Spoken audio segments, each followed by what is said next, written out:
and Twitter.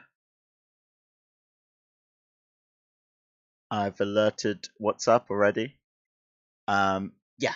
So today, let's just go straight into it, shall we? No faffing around. Just beginning.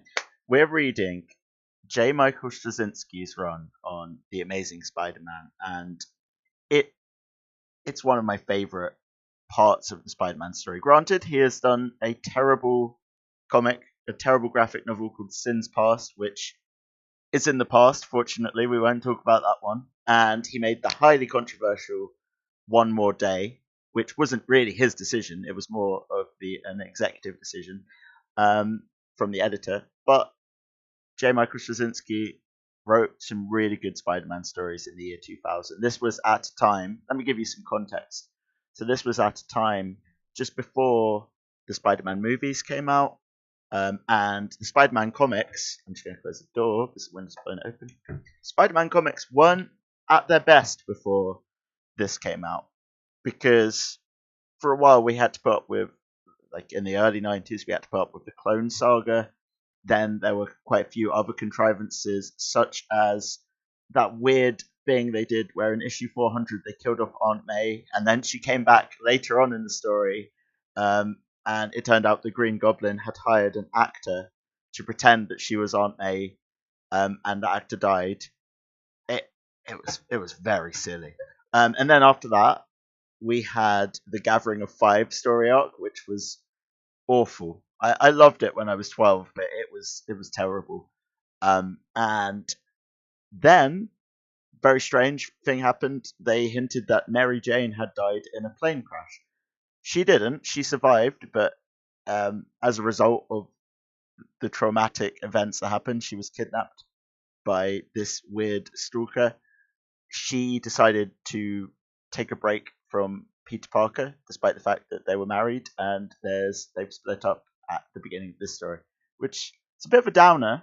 But what I like about this Spider-Man story is this series of Spider-Man stories, right until we get to Sin's Past and the weird one with the metal guy, is that's really positive.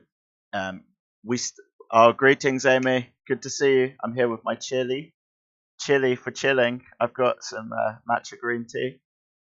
I like these Spider-Man stories because they're very positive. They take the fact that Peter Parker is not in a good place at the moment, and they make him do his best to get into a good place. And I like that. It's very positive.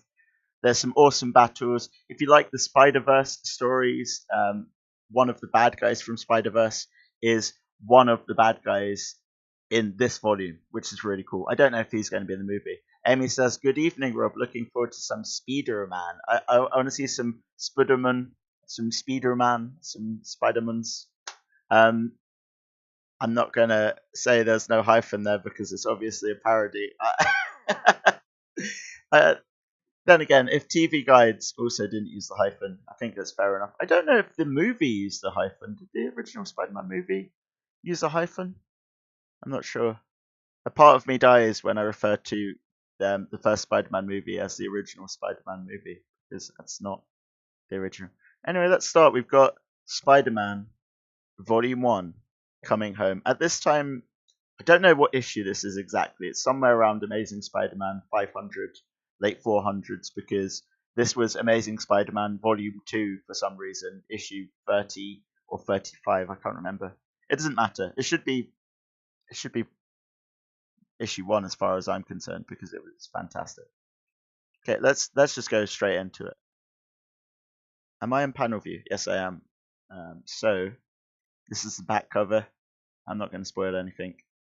And this is the cover for the first issue. So we've got J. Michael Straczynski. Tobey Maguire was an awful Spider-Man. I agree with you completely, Amy. I feel like he took all of the good parts of Peter Parker and he left them in his box, and he didn't take these things out of the box. I mean, Peter Parker was never really an awkward person, and I think Tobey Maguire just pumps up the awkwardness. I like Tobey Maguire as an actor, but I don't think he was a very good Spider-Man as Peter Parker or Spider-Man. He didn't even make that many jokes. And Amy says, "Can confirm my iPad corrects Spider-Man to Spider-Man." That I like that. My phone does that as well. I think it's something that Marvel have petitioned for autocorrect. Um, I get very. I mean, if an official newspaper article or something refers to it without the hyphen, it affects me a bit. Anyway, this is we've got so Straczynski, Romita Jr., and Hannah. They're my favorite people in Spider-Man. Straczynski wrote a series called Babylon 5, which I haven't watched. He also wrote a series called Sense 8, which I haven't watched. He likes numbers. He likes comics. Oh, I was correct. So this is Amazing Spider-Man Volume 2, Issue 30. Who knows what that means? Ring! Ring! Hi, this is Peter. I'm still settling into my new digs, so I'm either working, out foraging for food, or trapped under some debris. Leave a message and I'll get back to you when the dust clears. Beep! Peter, this is your Aunt May. I know you're going through a lot right now with Mary Jane leaving and the move, and well, I just wanted to see if you were okay. That's very sweet, very wholesome. So Aunt May, in this run of the story, becomes one of the best characters, one of the best Spider-Man characters ever, and she keeps. Unfortunately, a lot of that development goes away later on, but she's still a pretty cool character. Hollywood did try to romanticize it a bit too much, I think, and they also took away all of Mary Jane's personality, because Mary Jane's actually a really cool person, and she has a mind of her own. She's absolutely never kidnapped or anything. I mean, she was before this when she was taken hostage by someone, but that's like the only time that's ever happened in the comics. It's only happened once. And they tried to do a weird thing where they fused Mary Jane with Gwen Stacy and made Mary Jane captured by the Green Goblin, but it was really silly. Yeah, the Tobey Maguire ones. I think Amazing Spider-Man had a really nice balance. And Gwen Stacy kicked ass. They actually really improved Gwen Stacy's character and made her more similar to how Mary Jane should be. It's odd. Um, I love the Amazing Spider-Man films. They captured everything, and the new Spider-Man is brilliant. I like what they've done with the new MJ. I think it's cool that they're adding a different slant to the character. She's just as a cooler character as she was in the original comics. I'm glad they brought Liz Allen into the story because like she's quite an important character in the comics. I mean, she marries Harry Osborn later on. Um, it's a really good it's a really good Spider. I love Spider-Man movies. Hey, don't get me wrong, I do enjoy the Tobey Maguire ones, but I think I think Spider-Man 2 is really good, but the other ones just lack something. And even Spider-Man 2, it's like a kind of motif that we see in films a bit too much, and it's got this really blatant.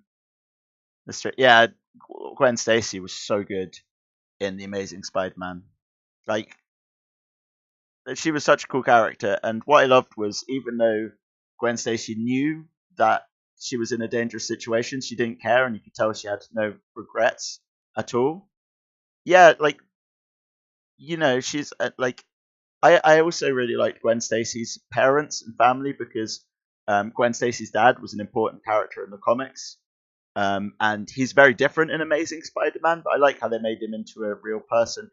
I think, Amy, you'd love, like, there's these really good comics. You'd love Spider-Gwen, which are kind of Spider-Man comics in an alternate reality where Gwen Stacy became Spider-Man and Peter Parker became the Lizard. It is awesome. I think, like, they released it as a one-off story during Spider-Verse, but they've made whole books of it, and it is an incredible story. She had no limits. And, like, I love Gwen Stacy in those movies. I was really sad when she died in Amazing Spider-Man 2. Spoilers, but I really liked the speech she gave from Beyond the Grave. that was excellent. That part. Heck, I might rewatch Amazing Spider-Man 2 because it's such a good movie, and the soundtrack for that, best soundtrack. Yeah, like so they've made more. I think it's still continuing at the moment. So they've revitalized quite a few stories. I know they had a Venom story arc. They had a Captain America story. I've only really read the first few issues of it, but I love Spider-Gwen, and I'm glad that she's going to be in Spider-Verse, and she's actually in the Amazing Spider-Man story at the moment for some reason. I think there was a dimensional mix-up during the Secret Wars, which mixed things up for the Fantastic Four, and also for so Miles Morales and Gwen Stacy are in the Amazing Spider-Man universe, and they all teamed up with Spider-Man in issue 799, and it was awesome. They did get severely owned by Carnage, though. But it was good. So we see Spider-Man's costume on the table. I know I shouldn't be worried, and I'm not really, but that's the thing about you, Peter. You've always had an inner strength, a will that has gotten you through so much difficulty in your life. This one too will pass, much like the death of Aunt May, which wasn't true anymore at this point in the comic. Like a few issues before this, they revealed that she was captive with the Green Goblin the whole time. It was very weird. I love how Comixology animates the scenes. By the way, it's really cool. Meanwhile, if you need to talk, you know where to find me. Good night, Peter. I'll talk to you in the morning. Beep. She's a good woman. Sometimes I think that there isn't a sonar in existence that can sound out the depth of her compassion. But right now, that isn't what I need. What I need is to get away and up and out. Transformations, literal and otherwise. Let's just appreciate how cool that was. That was awesome. That's the kind of thing you don't get from reading a printed comic. It kind of captures the movement in the way that the creators intended it to be captured. I wouldn't be surprised if they got John Romita Jr. to help with this transition, because that's exactly the movement I feel that he wanted to capture there. Just out. I don't care where I go. I just want to go out. And I'm not going to stop until I get tired. Unfortunately, it takes a real long time for me to get tired. By that time, I could be in New Jersey. Now, this was around the time when I realized Spider-Man takes a lot of pot shots at New Jersey. He's always done that since the comic. There was one issue where, like a really old issue in the 80s, where he was fighting the tarantula in this like rubbish tip in between New York and New Jersey. And I think he made a lot of pot shots about New Jersey. I love it. And I don't even know anybody in New Jersey. And here's another thing. When I designed the suit, why the heck didn't I design it with pockets? Anything I carry, I gotta carry it in a web pouch. The Fantastic Four have pockets in their uniforms. Reed Richards alone are huge. But that's because he has to carry trans-dimensional mega doodads and whirly doos in them. Oh, welcome back, Amy. Twitch. I've never had Twitch crash for me, but I've been more on the other side of Twitch. Welcome back. I'm loving all these jokes as well. It started off pretty serious, and now it's becoming slightly more lighthearted. Or maybe he's just real happy to see Sue. Wow, makes a bit more adult jokes in this run of Spider-Man. Of course, if I had pockets, stuff would fall out of them every time I did this. Okay, so maybe I could have pockets with zippers, maybe Velcro. Yeah, that'd work. I'd be creeping up behind someone and have to get something out. Zip! What's that smear on the wall, Mummy? That used to be Spider-Man, honey. What killed him? A zipper. Some said Velcro, but the Daily Bugle said it was a zipper, and I believed the Bugle. Wow, he must have been real stupid, huh? Yes, honey, he was. Sigh. Why the heck am I thinking about pockets anyway? Because it's easier than thinking about my life lately? And why should that bother you, Peter? Oh, no reason. Everything's fine. Everything's just ducky. I love this page as well, by the way. So many good pages in this run of Spider-Man. It's brilliant. Except whenever I'm really bugged about something and really need to go pound a bad guy, there's never a bad guy around. But whenever I'm in a really good mood, yeah, like that happens more than twice a year, there's always 4 or 5 bad guys, or a sinister 6 or 7 or 19 waiting to bust my chops and ruin my day. And bugged Spider-Man. I made it funny. So he's just wrecking this building just for fun. Hey, he's being less of a jerk than he was in the Tribute for Teenagers issue that we read through yesterday. Maybe I'd better go now. Alright, get that crane over here. We got 6 hours to tear this place to... Okay, lunch. I love that. Just those few panels where it just has the building slowly crumbling and falling apart, and then they gotta go to lunchtime. Okay, so that is a bit of a heavy first few pages. It's really strange um, in a new Spider-Man run to just show him web slinging out and about for many pages like that and not have any, like, it was all internal action. It was all Spider-Man just doing the thinking and just getting a few things off his chest. It was interesting. I decided I need something to eat, so I pick a place pretty much by instinct. I'm not thinking about it. And maybe that's why I ended up there. I wasn't thinking, I was feeling. For some of the most important years of my life, this part of town was my home. Annoying as that sometimes was. Hey Parker, you gonna eat that burger? It's got more gristle in it than you do. Ha ha. You guys are such jerks. There's a bit of a continuity error here because Peter Parker wasn't wearing glasses at this time in the story. This is when he was in university. He stopped wearing glasses in issue 8. I'm going to stop now. I don't know what time period this is supposed to be in. Is it university or high school?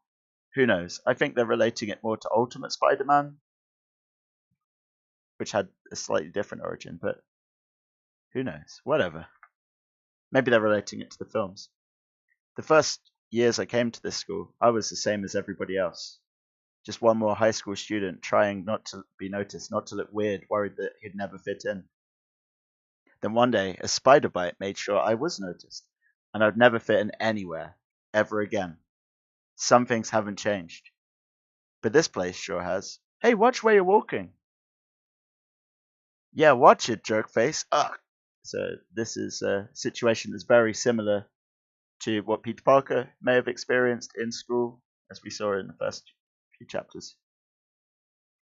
Look, just cut it out, okay? I didn't do anything to you. Yeah, but we're gonna do something to you, stupid. You stupid. I wouldn't advise that, guys. That's so. What are you gonna do about it? Yeah, you're not a teacher.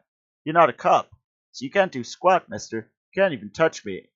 And I'll yell for the cops and they'll haul your sorry butt to jail. So just take up, okay? Jerk. See you later, Joey, when your big brother ain't there to protect you. You okay? Um, so this is when Peter really has a flashback. No, I'm not okay, because now they're going to just get me twice as bad later, and I hate them, and I hate my life, and this sucks. You've made everything worse, and I got to get to class. Wow, it's very heavy. The first part, I forgot how heavy this was, but it does improve. Don't worry. I mean, I'm sorry. I saw what happened there, buddy. Carl Jacoby. I teach PE here. Look, I understand your feelings, but it won't do that kid any good to try and help him like that. I tell him all the same thing. The only way to get by is to stand on your own 2 feet. Nobody gives anybody a free ride. Isn't it kind of hard to stand on your own 2 feet when somebody kicks them out from under you? Buddy, there's always somebody trying to kick your feet out from under you. You just gotta kick first. Joey's gotta learn that for himself. Evolve or die, you know. What a prick. Mate. Especially in a dump like this. It was quite a place once, but things change, you know? He's right, some things change, but some things never change. Unless somebody makes them change. Be the change you want to see in the world, that's what Gandhi used to say. And that's what Spider-Man believes. Now, I'm not saying that I'm the kind of guy who carries a grudge. Far be it for me to ever carry a grudge. But I figure you hang out long enough, you watch some people, oh, I don't know, randomly, and son of a gun, an opportunity presents itself for the universe to balance things out. As somebody once said, chance favors the prepared mind. Come on, man, we ain't got all day. Just a sec, I almost got it. Boo. Ah, the spider signal. It is pretty deep. I love it. Because I think Spider-Man was pretty deep in the 80s and the 70s and at times in the 60s, but in the late 90s they just tried too hard to make it edgy with the Clone Saga, and they kind of lost sight of what it meant to be Spider-Man. And what I loved about this story is it really brought things back. It brought back the great power, the responsibility, everything Spider-Man stands for. Boo. Ah! Slow down. I can't keep up. Ah! Jeez, man. I wet him. Slow down. Wait, is he saying he wet himself? Wow, okay. That's one small step for Spider, one giant leap for geek kind. I suppose you're feeling rather proud of yourself right now. Understandable. I would too, even if it's a waste of a nice night and your talent, Peter. So this is the moment that really blew my mind as a kid. I'm like, this guy is an old guy with the powers of Spider-Man, and he looks like an older version of Peter Parker. And now I would think, is he going to do unlimited blade works? Is he Archer? And for a moment, I'm too stunned to talk. It isn't just that he snuck up behind me, and with my spider sense, that's not possible. It isn't even that he called me Peter, which means he knows who I am, and this could screw up my entire life. It's a sticking to the same wall as me. I know what you're thinking.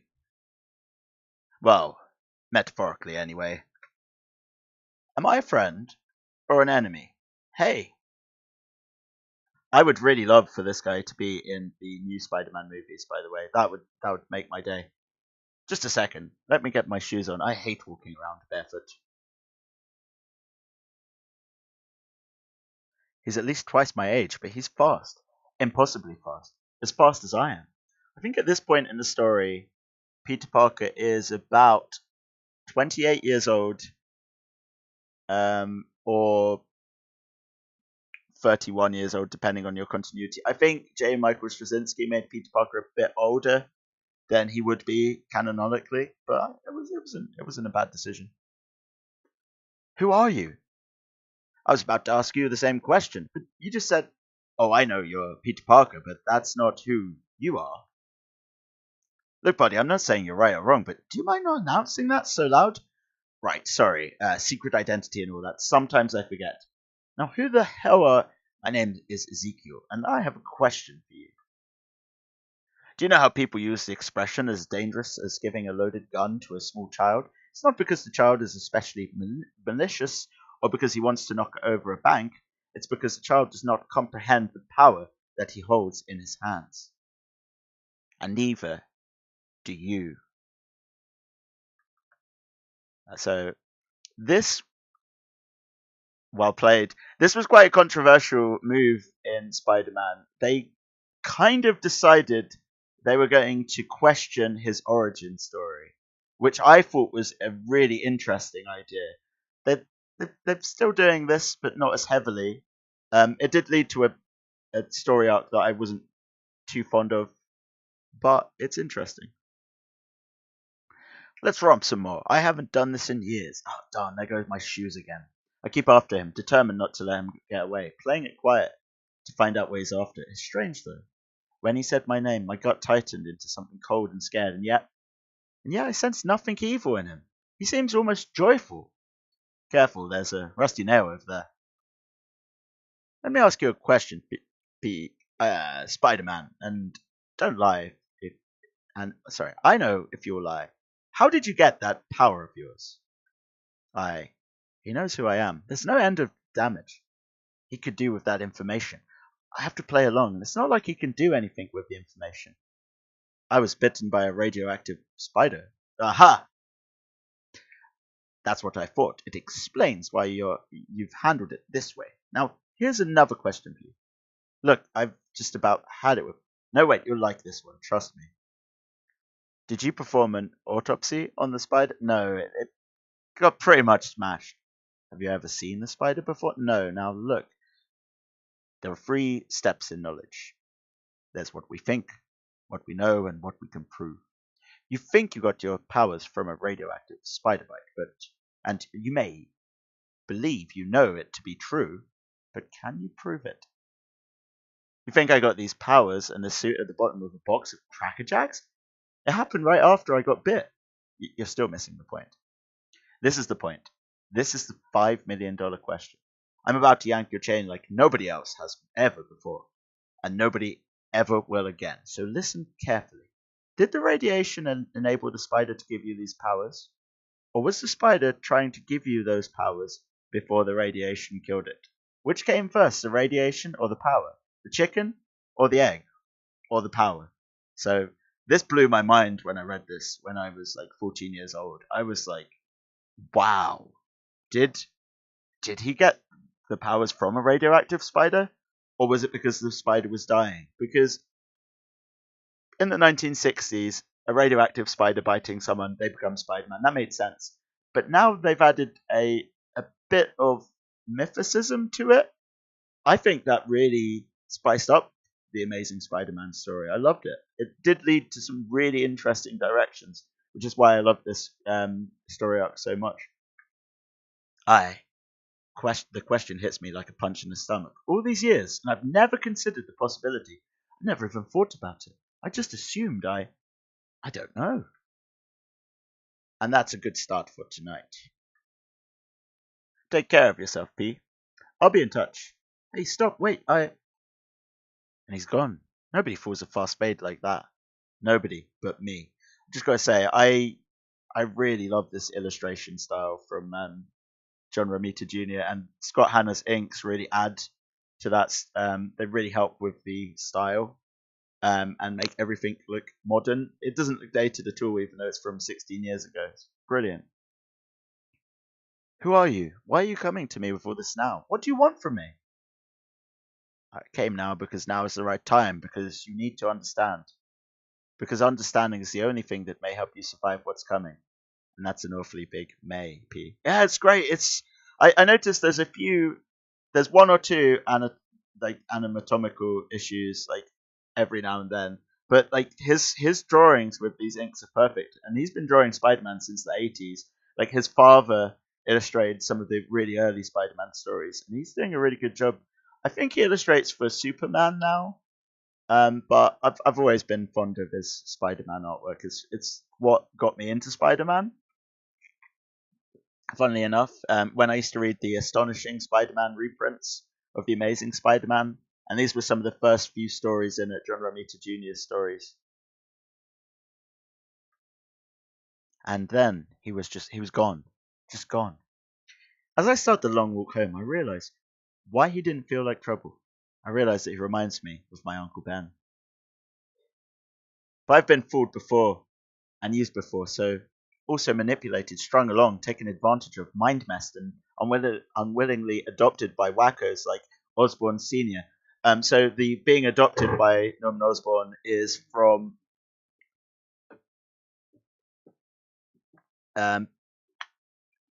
Peter Parker Spider-Man, A Death in the Family. This was the kind of sequel to it.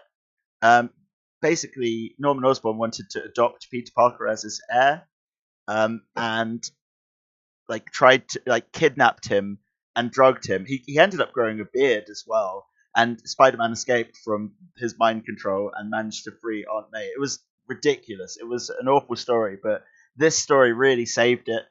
Because they had the continuation of the fight between Norman Osborn and Spider-Man, and they revealed a lot of sadness for Norman Osborn, and they made him quite an understandable character. At the same time, they made him into a psychopath who put Flash Thompson into a coma. So, I definitely recommend Peter Parker Spider-Man: A Death in the Family. It's one of the best Spider-Man comics I've ever read. It was published like a year before this one. I don't trust anyone anymore. I'd like to. Lord knows I'd like to. I just can't. That's all. I just can't. Every time I try, I end up waiting for the other shoe to drop, for the monster to come out from behind the smiling mask. As much as I'd love to be wrong, it's almost always there, just waiting to peek out.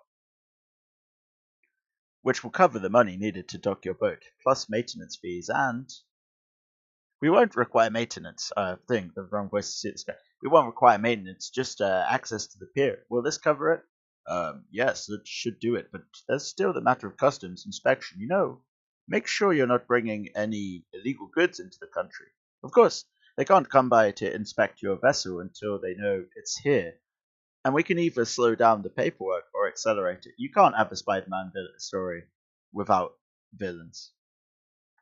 And this is one heck of a villain coming up now. Not this guy. Yes, of course. Will this cover it?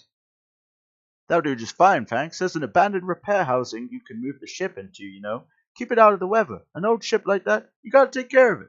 You know what they say, out of sight, out of mind. Heck, I'll forget about it for ages if I don't see it. Thank you. So he's hinting, hey, it's fine to do illegal activity with the boat. That's basically what he's saying. My pleasure. Good doing business with you, Mr. Dex. Just Dex. Is it done? Yes, Morlan. It's all set.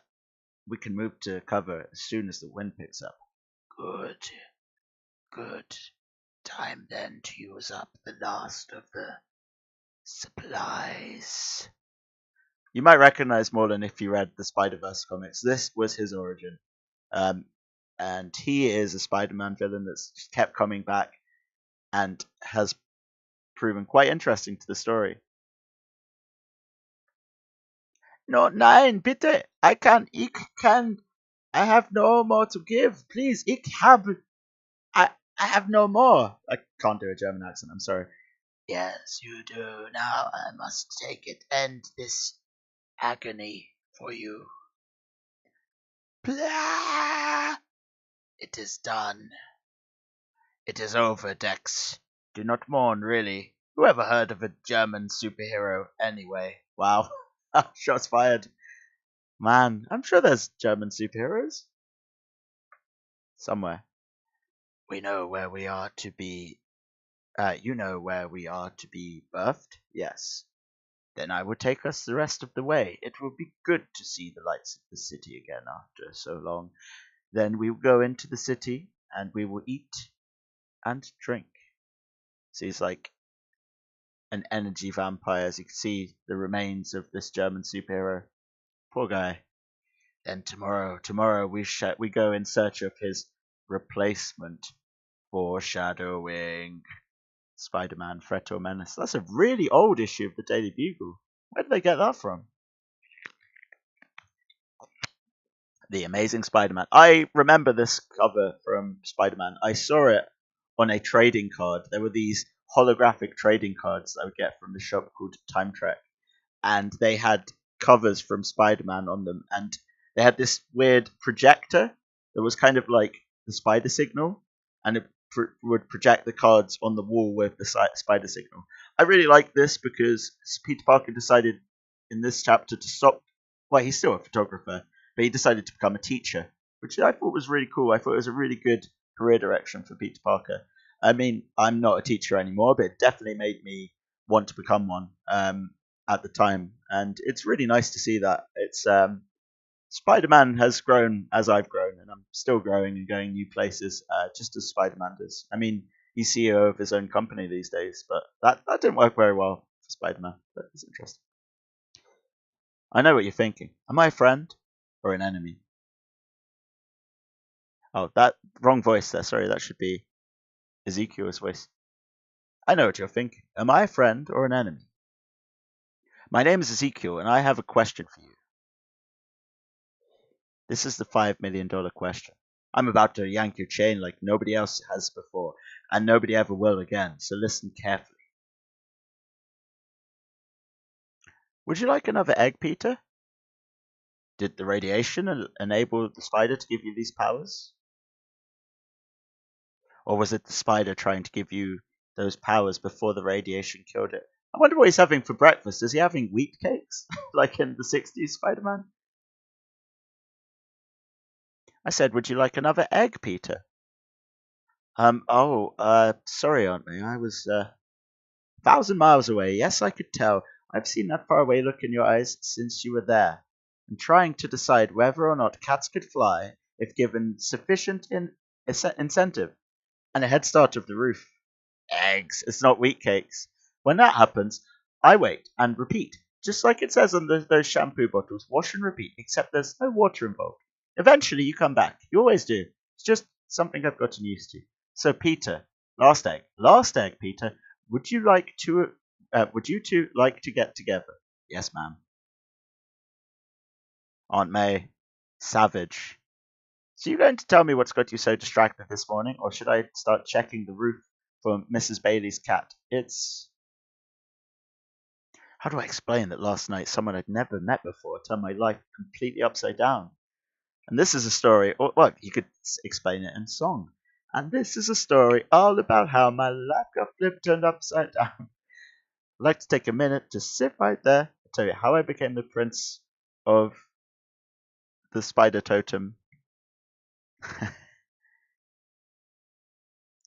Somebody with powers very close to my own, who seems to know more about the source of my power than I do, and who knows my real name. How do you explain?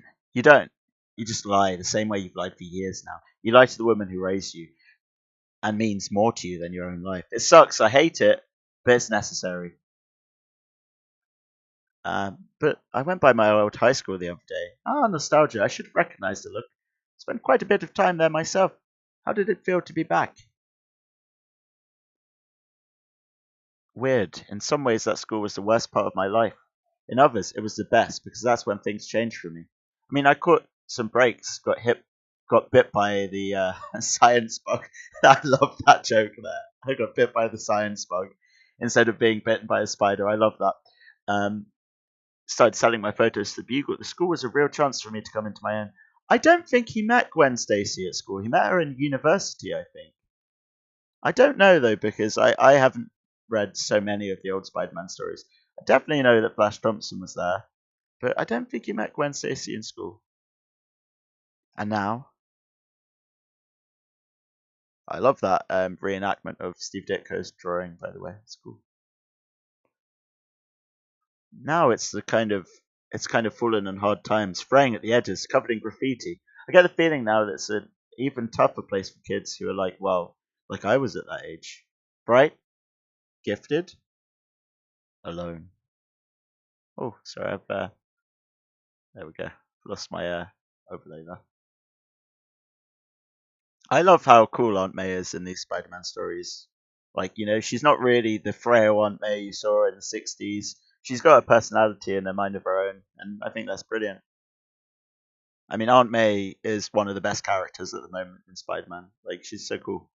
Well, I was talking with Mrs. Camphor the other day. I said I was talking with Miss Camphor the other day. I went away again, didn't I? Yes. Oh. Her son, Ronald, was a substitute teacher there last year.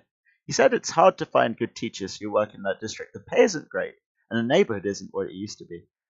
Sounds awfully like the real situation of teaching. He said they're trying to get professionals in a variety of fields to come in and teach classes once or twice a week. Apparently, they can defer a teaching credential in favor of work experience. So what are you suggesting? Not a thing. Yes, you are. No, I'm not. But if I were, aha! If I were, I'd suggest that maybe your sense of fairness is telling you that the kids there today aren't getting the same breaks you did. And maybe you could repay a little of that. Give back to the school that gave you so much. If I were of a mind to suggest such things, which of course I'm not. I love watching the gears begin to turn. You seem rather distracted, sir. Oh, yes, I suppose I am. I was out late last night. Please continue. Yes, sir. So he's a businessman. He's doing some business. Let me take a quick sip of tea. Although these are very dialogue heavy, I feel like there's much less dialogue than 60s Spider-Man. I'm getting through the stories a lot quicker. I'm trying to make my Peter Parker voice a bit faster as well because that's how he spoke in the 90s cartoon. And Peter Parker, Spider-Man, isn't one to talk slowly. That's his personality. He talks too quickly. I can relate a lot to that. I love it. I mean, I think part of the reason I like Spider-Man so much is because I can relate to it. I mean, Peter wanting to become a teacher out of a sense of responsibility. I feel like that was partly why I did it, and I realized it wasn't really the job for me. But it's good to realize that. And I've got a chance to go on new adventures now, just like Spider-Man has right now. Overseas holdings show a 12% increase in revenue over this quarter last year and up 10% over the course of the last fiscal year. And he wonders why I got distracted, sir. You're new here, aren't you? Yes, sir. Let me make it simple for you. This is a general meeting for the sake of the other partners, so all I want is the coffee table figure. Of course, sir. I am the what? You know, if they put him in the movies and Ant-Man didn't exist, I think they'd probably cast Michael Douglas as Ezekiel, but he did such a great job in the Ant-Man movie as Hank Pym. Let's not recast him. I'm really looking forward to Ant-Man and Wasp, by the way. It's my most anticipated film because the first Ant-Man was so good. The coffee table figure. If I took all the money we have and dumped it out on the coffee table over there, what would it be? I've never been asked that question before. I rather got that impression. If you can give me a moment. Take two. You're enjoying this, aren't you? It's a small pleasure, and small pleasures are the best pleasures. A warm pair of slippers, saving the last crisp piece of bacon for your last bite in the morning. Giving the accountant a snuggie. I have it, sir. Yes, Prince Michigan. What's your prognosis? I love this guy. He's great. Definitely cool to see an old version of Spider-Man. An older, more confident version. Allowing for the variations in real assets versus liquid assets and taking into effect this year's amortization. I don't know what that means. $523,740,000 and change. That's a very large coffee table, sir. It's a start. I see he's just made the business take much less time. I recognized this lady from a later issue. Very interesting. Now, we can go over the that is, can, sir? Yes? What is it? I don't see anything outside. No, I don't expect you would. You can go now. Thank you for the figures. Oh, Spider-Man. You made contact last night, didn't you? Against all our recommendations. I did. I just hope you know what you're doing. You're not the only one at risk here. If this goes badly, it could destroy all of us, rather than face that prospect given the choice. I'd rather it was him than us. He is expendable. Is he? I'm not so sure. So it's like reading this. It's a real enigma. It's like, what is this Ezekiel guy? What does he want? Why is he so rich? Why does he have spider powers? Did he buy the spider powers? Who knows? Well, I know because I've read it all, and I'm sure maybe some of you know. But let's move on. I'm just gonna. I can't sip my tea. It's getting caught on the microphone.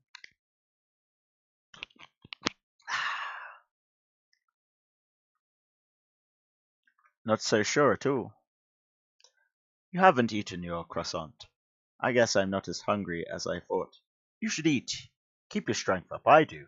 But I have had longer than you to acquire good habits. Much longer. Eat your croissant, Dex. Yes, Morland. Do you know why humans are a people of hope? Because you make things like croissant and pastry in particular, you make something of astonishing beauty. Carefully decorated, fragile, lovely, knowing that the person who receives it will appreciate that beauty for only about 2 seconds before devouring it. In that we have something in common. Very ominous. And speaking of which... Oh, damn. Oh, jeez. So the pace is lightning fast. Although there wasn't... Well, the villain was introduced in the first chapter. He just appears in the next chapter. Spider-Man's spider sense explodes. I think that's maybe the biggest representation of spider sense I've seen ever. What the heck was that? Spider sense went nuts, like nothing I've ever felt before. Like the word hide was burned across my brain in letters, 10 feet high. So he's hiding there. It's quite clever. I don't see anything, so why the Spidey sense bullet through the brain? This is ridiculous. I have to get going. I can't just hide here under a ledge all day. I'll just shoot a web and leap out there and get going on my way. I'll just slip around this way. I'm not sure what's going on there with the text box. Ah, there we go. Carefully decorated, fragile, lovely, doomed. Sad, really. But then it's always sad. Always has been, always will be. It's your lot, you know. To be things of beauty here for a moment to flicker and gone. So sad. Very creepy villain. Yes, it's awesome. About time they had a really scary, weird Spider-Man villain. How was the croissant? Fine, good. Kill me. Not today. Soon though. We'll see. Oh, this Dex guy is messed up.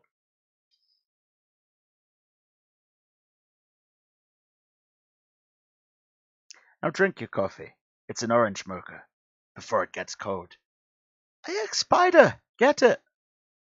I hate spiders, I swear. They just know when you're about to smush them, and they scurry under a ledge or a door, and you can't get to them. I hate spiders. You mentioned that part already. Hate, hate, hate, hate, hate.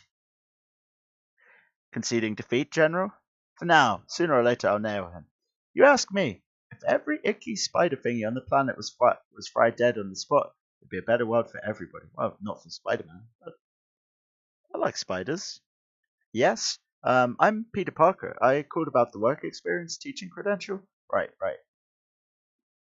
I'll just get the paperwork. Stupid spider. So, John Romita also illustrated Spider-Man in the 80s, and Peter Parker's look really hasn't changed apart from the fact that he wears slightly more modern clothes, and he doesn't have as much of a mullet as he... I don't think he has a mullet here. He definitely had a mullet before his hair went like down to there before. Just an observation.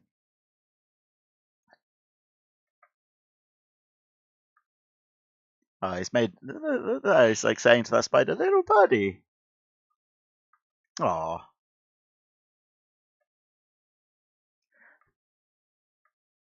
What the?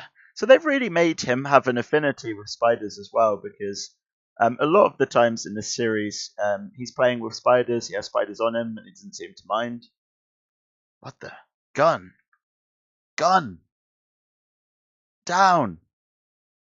So this is quite serious social commentary now, because unfortunately this happens so much in schools at the moment in America. Back in 2000, it wasn't. It was still something that would happen, but now, unfortunately, there's been so many numbers of it. So it does handle it with respect, though. So like the fact it's quite a horrible thing, and it's there for social commentary. It's interesting. I mean, I think this Spider-Man was quite a socially conscious one, as it always has been. I moved myself without thinking, putting myself between them and the bullets. I have to move slower than usual to avoid hurting them, but I don't care about the added risk. I don't even care about what anyone might think if they see me. There's time for secret identities, and there's time to save lives. And by God, he's not going to hurt these kids. And I don't care if I get killed doing it. He's not going to get to them. He's not. He's not. Peter Parker is so cool in this. I love it. Got you. They're scared. They think they're going to die. That's not right. Kids shouldn't have to come to school thinking they're going to die. I won't have it. I don't hear any more shots. Maybe he's stopped. Maybe he's gone away. No, he's inside. What are we gonna do? Shut up. You wanna let him know we're here? Stupid. Besides, we can't do squat, creep. So you may as well just shut up. I remember him from the last time I was here. Joey. Yeah, that was it, Joey. They were taking him down pretty bad. And I think maybe, just maybe, I can save more than just lives here. You're right, Joey. You're pretty good at, you're Joey, right? Uh-huh. You pretty good at chemistry? Uh-huh. What are you? I gave him an American accent now. Well, he is American, but I gave him a Texan accent. I'm not talking to you. Listen to me closely, Joey. I don't know if he's reloading or looking for some target in particular, but either way, we don't have much time. Look behind you. I'm thinking he can't hit what he can't see. What do you think? I'm going back out there, and I could really use the help. Okay.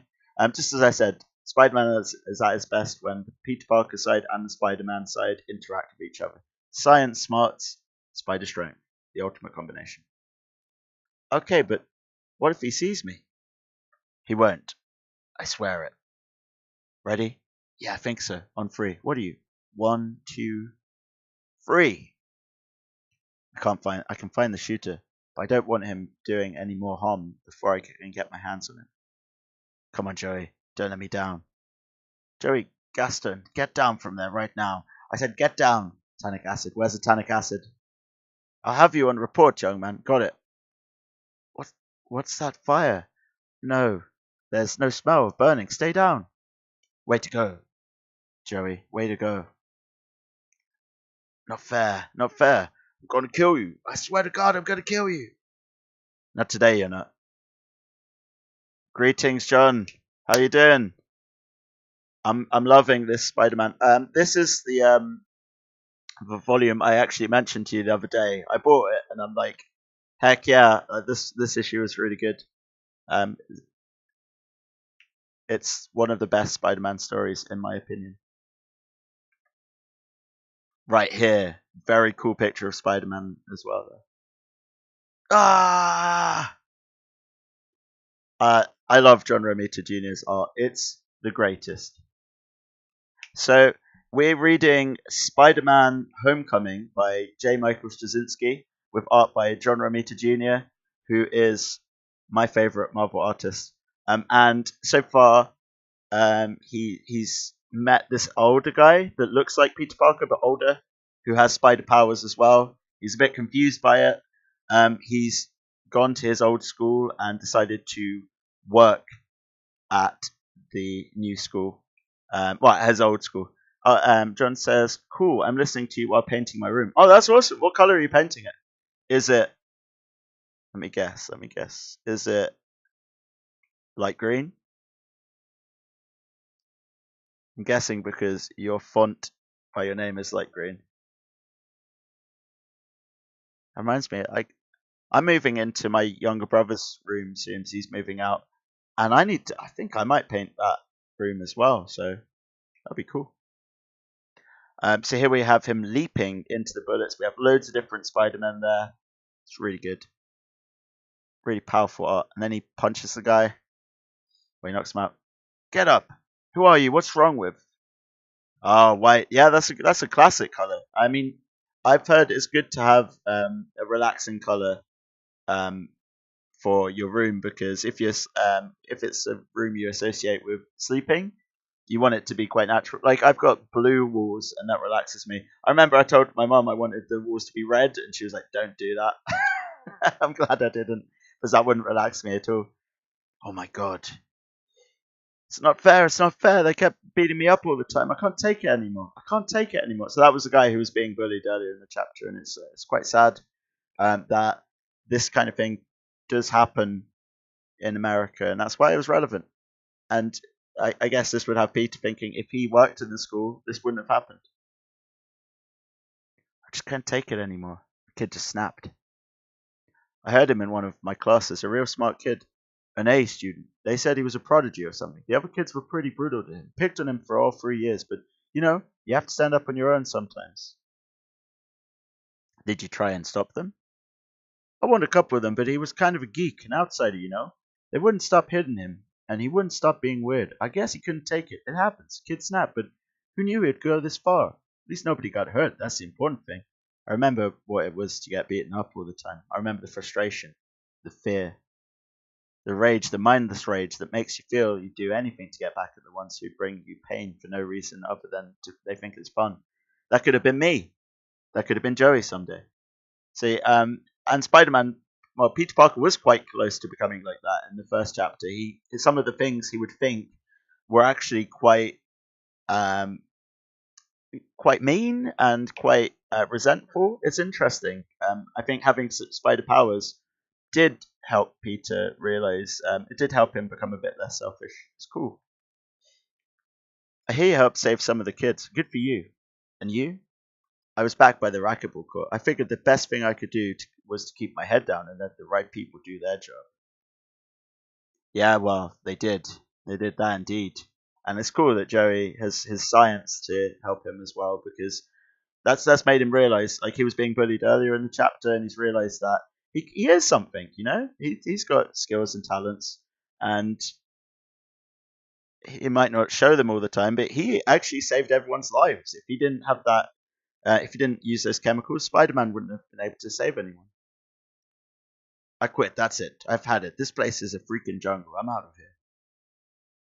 I don't blame him. Science is wasted on most of these kids anyway.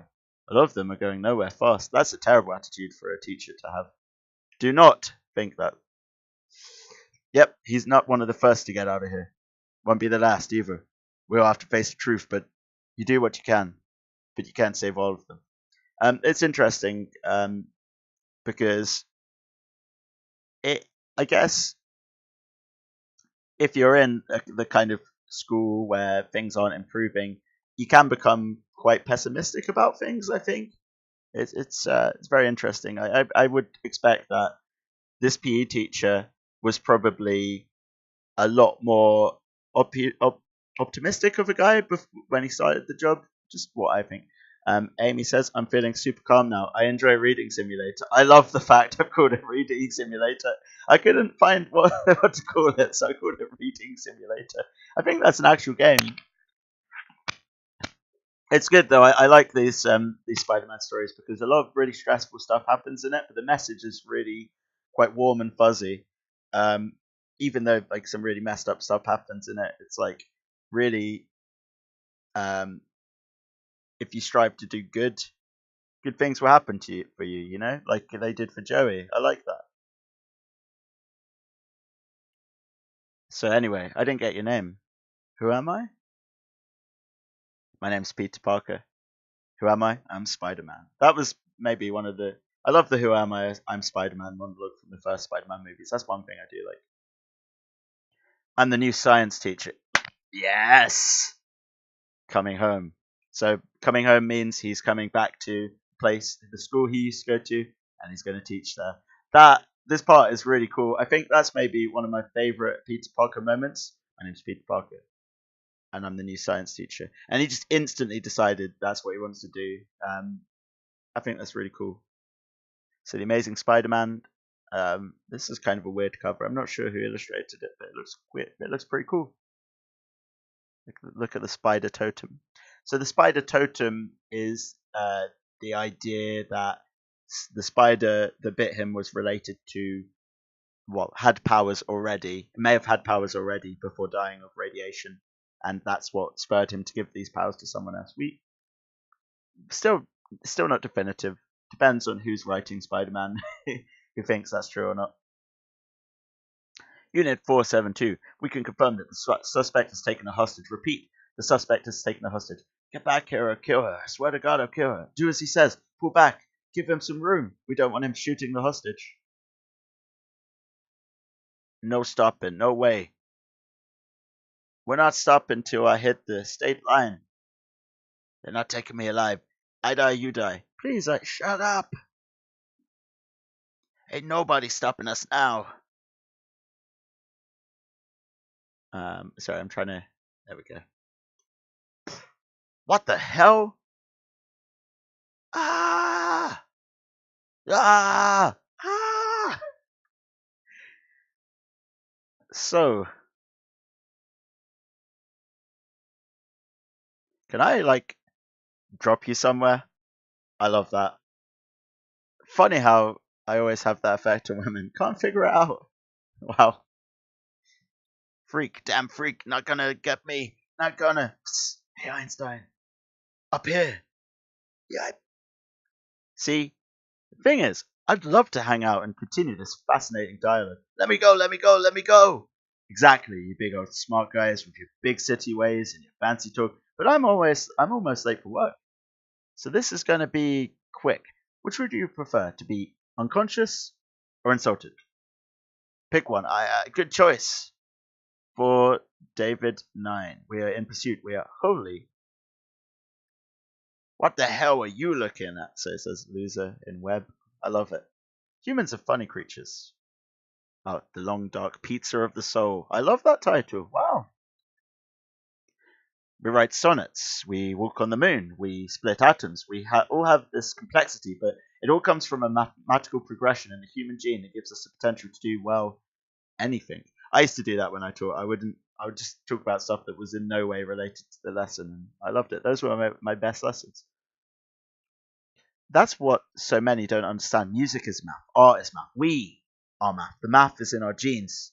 It funnels into the math of our dreams, our art, our ambition. Science isn't just breakers and test tubes. It's who and what we are. Artistic, eccentric, human.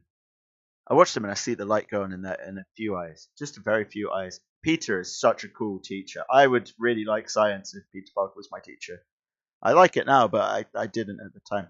When I was their age, I was a kid. Now, today, they're the same age. But they're not kids anymore. So much of their innocence is gone. Their sense of wonder is gone. Their road is harder. So I'll just work that much harder to get through. I know I can do it. I have to do it somehow. So the funny thing is, and you're going to love this, it all started with scientists messing around with the love lives of fruit flies. Ring! And read chapter 12 for tomorrow. It was pretty cool. So lame, give me a break. The part about the math of art, I never thought. You want to come over? My dad's away. We can get loaded. Oh, wow. Peter, good, there you are. Swell, I'm back in my old high school for one day, and already I'm being sent to the principal's office. Principal Harrington. Hi, can I see you in my office for a moment? How's your first day coming? Fine, fine. Listen, is anything wrong? Oh, good, good. You know, when you applied for work here, we had no idea you had such, well, generous friends. I have generous friends? I have friends? Ha, very funny. You know what? I was aware that you were good at what you did, or what you do, but I didn't know you were actually funny. Yeah, I get that a lot. Here we go. We can just, Hi, P. How's it going? Ezekiel, what are you doing? Oh, good, then it is a surprise. What's a surprise? Your friend has just donated $100,000 to purchase new science equipment for the school. I would have donated a particle accelerator, but I couldn't fit it in the back of my car. Isn't that wonderful? Yeah, wonderful. So, how about you and me step outside and talk about just how wonderful you are to track me down like this? Love to, I know just the place. That's the thing about New York, P. You get the best pizza here. I think it has something to do with the quality of the mozzarella. Why are you doing this? Because I like pizza. That's not what I'm talking about. You know, I love Ezekiel. He cracks me up. You know who and what I am. You've clearly been keeping tabs on me since you know about my new job. That's correct. I figure you took on the job to do some good. I think it's a great idea. Figured I'd do the same. It's laudable. It's deductible. And it got your attention. Wow. It's tax deductible. That's why I did it. Look, Peter, I know you don't have any reason to trust me, and I'm not saying you should. All I'm saying is that you're in danger, and the information I have may help you survive it. And what's that to you? We're kindred spirits, remember? I know things about your powers even you don't know, so maybe you should at least hear me out. Fine. You want to talk? Go right ahead. And it's the water that goes into the dough, not the mozzarella. Everybody knows that. Wow, I love that. He's a New Yorker. He likes pizza. Um, Great. I love that. I love those I love those small features like Peter Parker likes pizza and coffee. It's definitely a New York guy. Um, so what do you think about what do you think you know about my powers that I don't? I mean, what can I talk to spiders or something? Well, how do you know you can't? Have you ever tried? No. So give it a shot. You're kidding. Is this the face of a kidder? Go on. I love it. I love this panel. So, how's it going? Eat any good flies today? Nothing. Of course not, because individually spiders are morons. Then why? I said individually spiders are morons, but collectively they form one singular thought. And what's that? Well, that's the mystery, isn't it? Ask a stupid question and you get a stupid answer. No, Peter, it's not stupid at all. I really want Ezekiel to appear in the new Spider-Man movies. It would be so good. I think we'd have to wait for Spider-Man to be a bit older, but I can see it happening. It would be cool. Or maybe make Ezekiel younger. That's something you could do as well. You asked me to tell you about what I know about your power that you don't. But it's not as simple as telling you where the right button is on the dashboard of a new car. You have to reconsider how you've looked at your life. Who and what are bridges? Who and what are bridges? The gap between spider and man. But you're not the first. There are totemic powers that go back to the dawn of time. Their presence remains with us, almost like a race memory. Ask a shaman or an Egyptian priest. Ask Eve when the snake spoke to her and offered her a great deal on produce. That's a really good line. Wow. Offered her a great deal on produce. Wow. We tell stories, we put on masks, build statues, and say prayers to a memory. That the memory that once, when the world was new, great forces walked the earth, forces that bridge the gap between humans and other species. He actually relates Spider-Man to Anansi as well, which is interesting. And that's the whole page. We do these things out of an almost cellular need to recreate that truth, to get a momentary taste of totemistic force. Some do it for ritual, others for a greater understanding of the world around them. And some do it to project a sense of power. And you should know, Peter, you fought many of them. Look, Ezekiel, you may or may not be right about this. Some of this, but I know who I fought and none of them are. You're still not listening. Have you ever heard the phrase, you know a man by his enemies? Look around.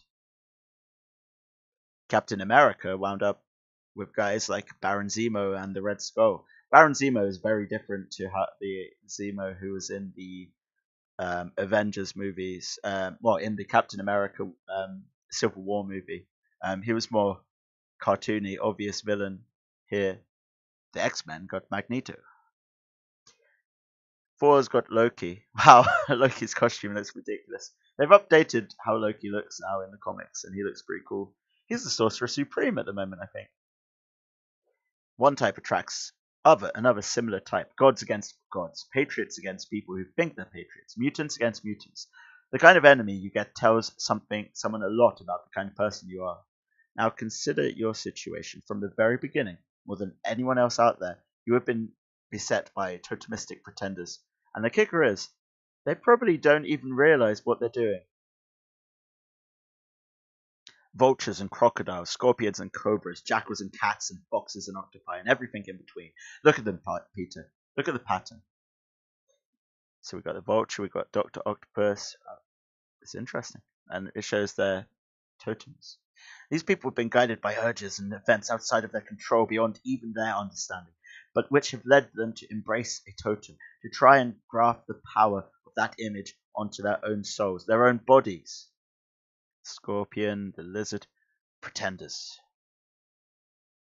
That is a really cool panel. But if they're pretenders, then what does that make me? The real deal, Peter. The real deal. I see. No, you don't. Not really, and not yet, but you will.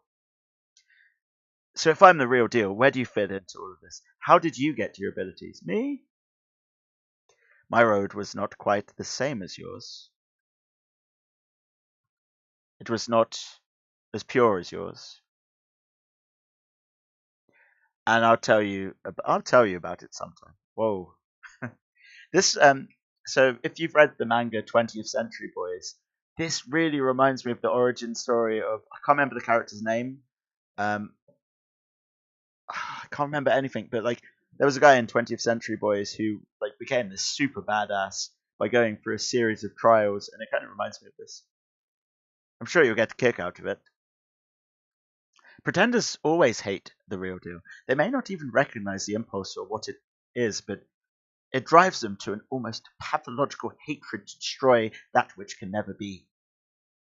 They've gone through that. That is a big pizza. I approve. And in that respect, as hunters, they are still only pretenders. Still only echoes of something far darker and infinitely more lethal. The world is built on a series of checks and balances. Life and death, hunters and prey. Take a particular insect out of a bird's environment, the only insect it can feed on, and the bird dies. Just as there are totemistic forces, there are other forces that feed on them, and other inheritors over the centuries. On people like you. Only a few of them still walk the earth. They are used to hunting down your kind. They've done so for uncounted centuries. They can sustain themselves on lesser sources for a while, but every so often they must go back to the source, must drink deep, must feed completely. And you're saying that one of them has come here looking for me? Yes. You, and to a lesser extent, I can sense his presence on an almost cellular level. I know you felt him, felt something wrong. So why hasn't he come after me? I don't know. Over the centuries, the feeding has taken on the air of ritual or formality. At this moment, your adversary is probably still preparing for the hunt using whatever unholy rituals may be appropriate. Do you think this makes my butt look fat? No, Morlin. Wow, I love it. His jokes. So, how does this guy, my people believe his name is Morlin, how does this Morlin know I'm the one that he wants? Peter, you dress like a spider. This was not your best move. I mean, you put the source of your power right there on your chest. Okay. What if Captain America started calling himself Super Serum Man, or Hulk was Gamma Ray Man, or all right, geez, I was 15 years old. Cut me a little slack here. I love it. I love the banter. They've got such a great um like mentor student relationship. It's brilliant. It's kind of, I think a lot of it is what we see actually with Tony Stark and Peter Parker at the moment, and I think they've taken a lot of Ezekiel's character and adapted it into Tony Stark in the movies. I don't know if that's what they wanted to do, but I'd be super happy if they did that, because any reference to this is great. Here you go. And here's another thing. You walk into my life, you give me grief about what I've done with it. You can do some of the things I can do. What have you done with it? You want to know? Yeah, I want to know. Okay, come on. Good. Taxi. Beep. You gave him a Benjamin. You gave him $100 bill for a $24 tip. That's good. That's nice. You work in this place? I own this place. Here you go. Keep the change. You gave him another Benjamin. Beep. Interesting fact, okay? You call a $100 bill a Benjamin because it has Benjamin Franklin. You call, not Walter Benjamin, Benjamin Franklin. In Japan, you call a 10,000 yen note a yukichi because it has a guy called Yukichi on it. I can't remember who he is, but he's called that.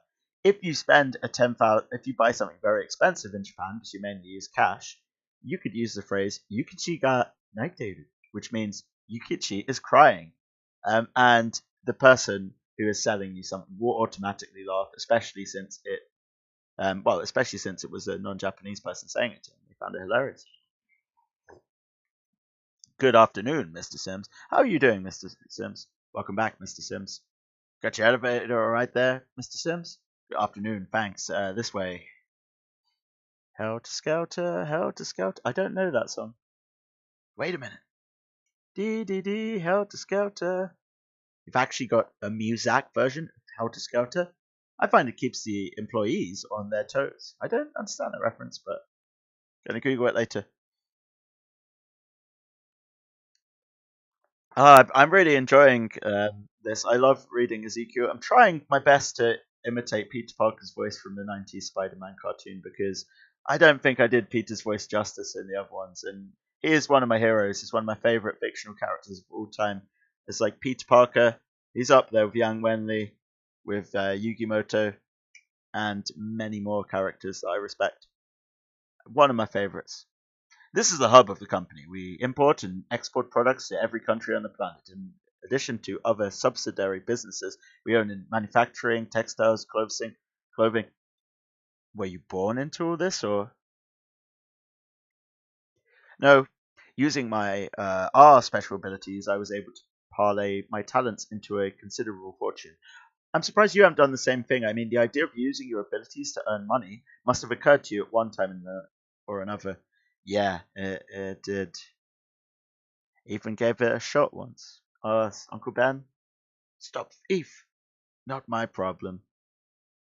Uh, so it happened. So what happened, Peter? It's a long story. What matters is I learned something my uncle Ben taught me. With great power, there must also come great responsibility. Uncle Ben didn't. I'm going to spoil that. Uncle Ben didn't actually say that in the first chapter, but it did get reattributed to him, and I love that fact that it's still brought up. I mean, really, as a phrase, it doesn't mean much, but I love it. Um, or as they say in Japan, oinaru sekinen ni wa oinaru chikara. No, I got it the wrong way around. Oinaru chikara ni wa oinaru sekinen. With great power must come great responsibility. And then what? And then what? What? With great power comes great responsibility. Right. So what comes with great responsibility? What's the other half of the equation? Power, freedom, guilt? I don't mean... You enjoy doing this, don't you? Of course not. This is your office? You approve? I'll take two. Unfortunately, the office I would like you to consider has a bit less of a view. None at all, to be precise. An office? Please step inside.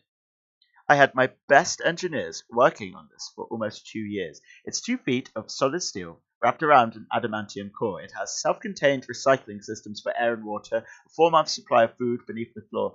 For the same amount of money, I could have bought a small Latin American country. What is it? Some kind of bomb shelter? Something like that. I built it for you. Even before I finally found out who you were, well, who he was, Spider-Man. I hired 6 of the best private investigators on the planet, had them all working on individual pieces, then collated the final data myself. No one else in my company knows your secret. Wow, he's done his homework. Over the years, I've done very well by myself, by the board of directors, my employees, but lately I've begun to wonder if I could have used my abilities to do what you've done, to make a difference. I admire you, Peter. I look at what you've done against the overwhelming odds, and I think, I've blown it. I'm 57 years old, and I've done nothing to make the world a better place. What I can do, though, is save you from Morlan. I've done as much as I can to ensure that this place is damned near indestructible. It's radioactively neutral. I hope that will prevent him from being able to find you. With luck, he'll think you've moved on. By the time he makes his way back here, maybe we can, I don't know, Ezekiel. Well, I'm well.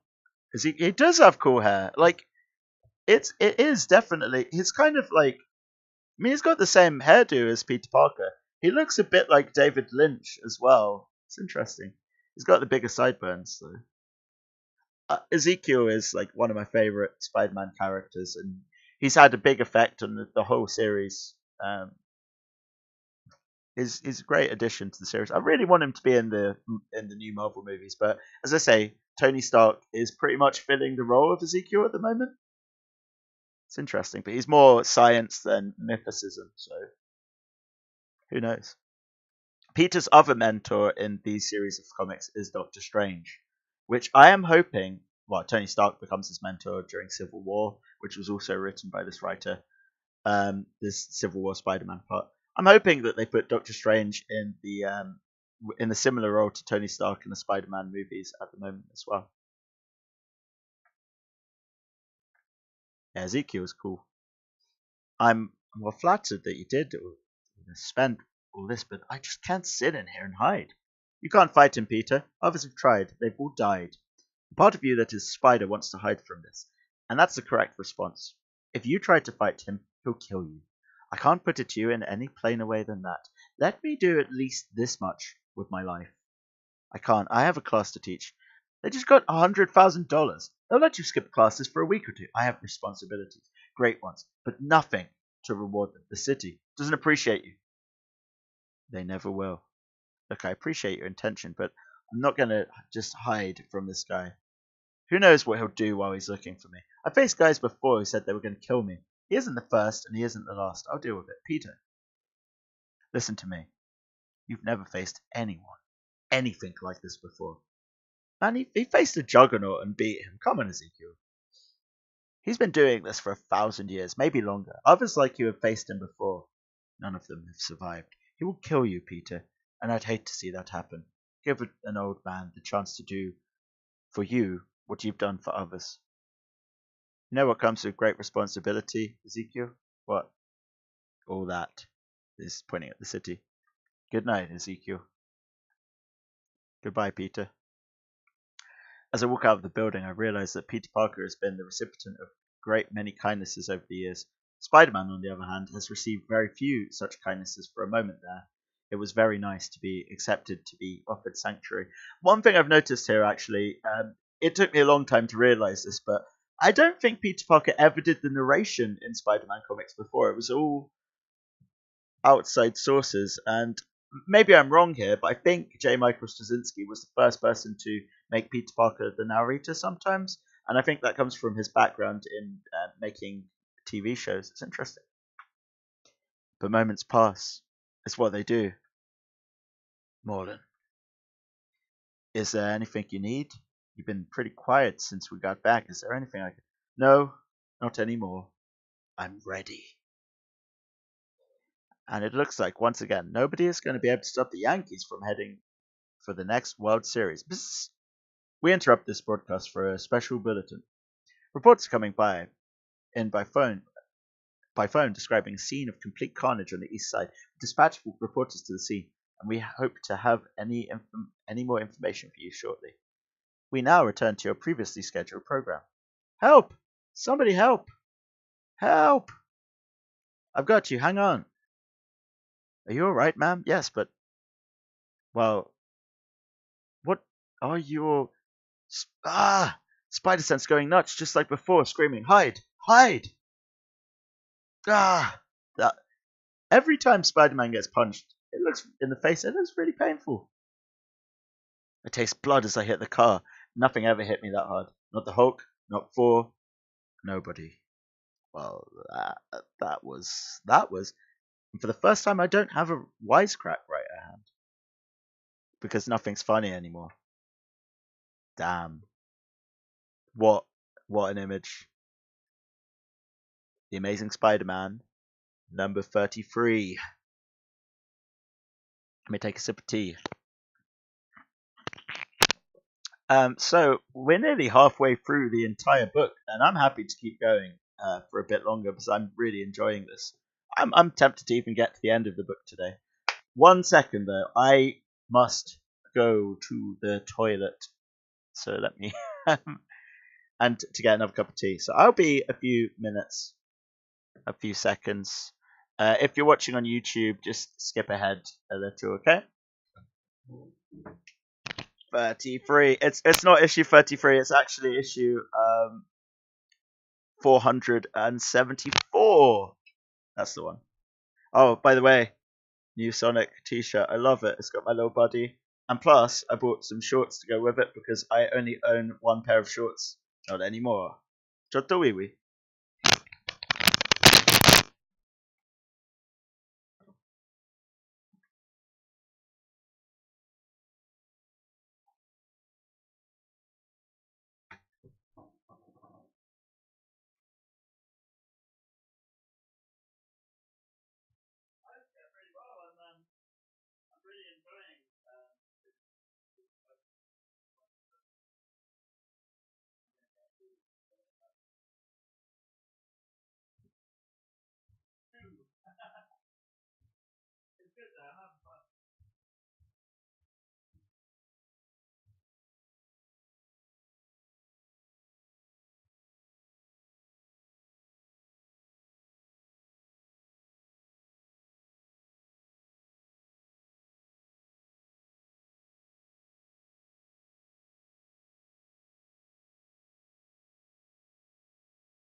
I'm back.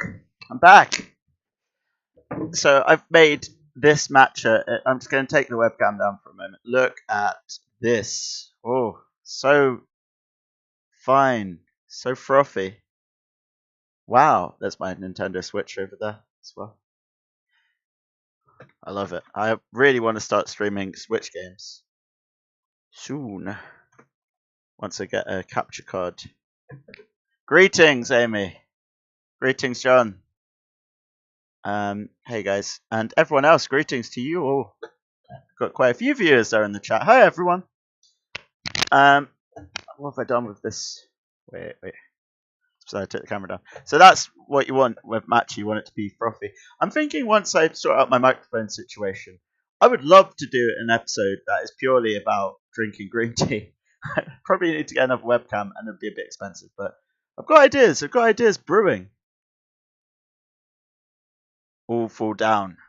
Okay, quick. I was remembering something. I was remembering in one or two chapters, I think we see like one of my favorite scenes from a Spider-Man comic, and it's not a particularly iconic scene that many people remember, but I love it because it reminds me of the kind of thing you'd see in a manga. It's really cool. Awful down. Green tea review. I was thinking just do a drinking session of green tea. It'd be wicked. Like, I mean, I certainly know quite a lot of friends that like green tea. Who I could have as guests, so you know it. Okay, quick inventory while my head's still clearing. Arrive in time to save people from fire. Check. Just been hit harder than anyone's ever hit me before. Check. Bad guy standing there waiting for me to fight back. Check. I do love how it animates the panels in Comixology. I paid like £7 to get this book on Comixology, which is a bit expensive for a digital release. It's totally worth it though.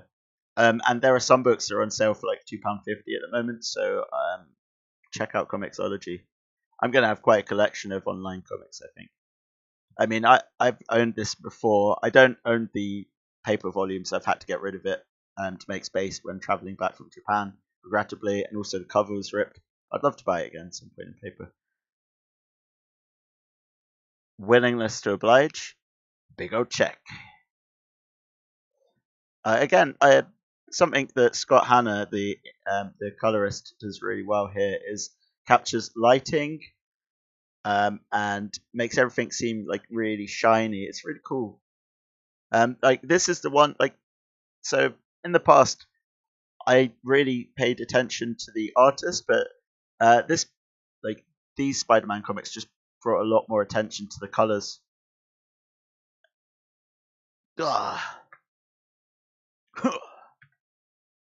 Yeah. Nuts. Wow, that's a powerful punch. It's kind of like a Dragon Ball Z battle there. I like it. Actually, that's what it reminds me of. The fights. Like, my favorite panel really reminds me of the Dragon Ball Z panel. I guess this was early 2000s, so it's probably inspired by Dragon Ball. Gotta buy some time here, regroup. You know, most of the guys I fight spend a lot of time telling me why they're doing it. Their motives, their reasons, they don't like me, how they never got much love as kids, which they didn't deserve because they were psychos, even then missed me, by the way. The usual boring, self-indulgent bad guy rant. That's one thing I love about Spider-Man. He just tries to irritate and troll people. He is the original Deadpool. I guess. So, Sunshine, you got anything you want to tell old Spidey? I promise I'll keep it strictly confidential between you, me, and the staff at Bellevue. I think Bellevue is a mental hospital. I like you. You're funny. Don't tell me. Tell Letterman. I've been trying to get on that show for years. I have no special desire to see you dead. See? Already we have something in common. It is, however, quite necessary. I was laughing out loud at some of the stuff Spider-Man said in the 80s, and when I first read this, I would crack up at some of the stuff Spider-Man said. It's brilliant. It's really funny. You don't really get... I mean, he says funny stuff in the 60s, but you don't really get the idea that he's really funny until like later on when it starts to like kind of mesh a bit better with our generation. Well, my generation. I don't know if you're older or younger. But eventually, there is a time where Spider-Man's jokes become funny. And it depends, I think, on your age. So I would say for someone in their 20s, I don't know, I'm guessing it becomes really, really funny in the 80s. I'm generalizing it based on my experience, though, so it could be, who knows.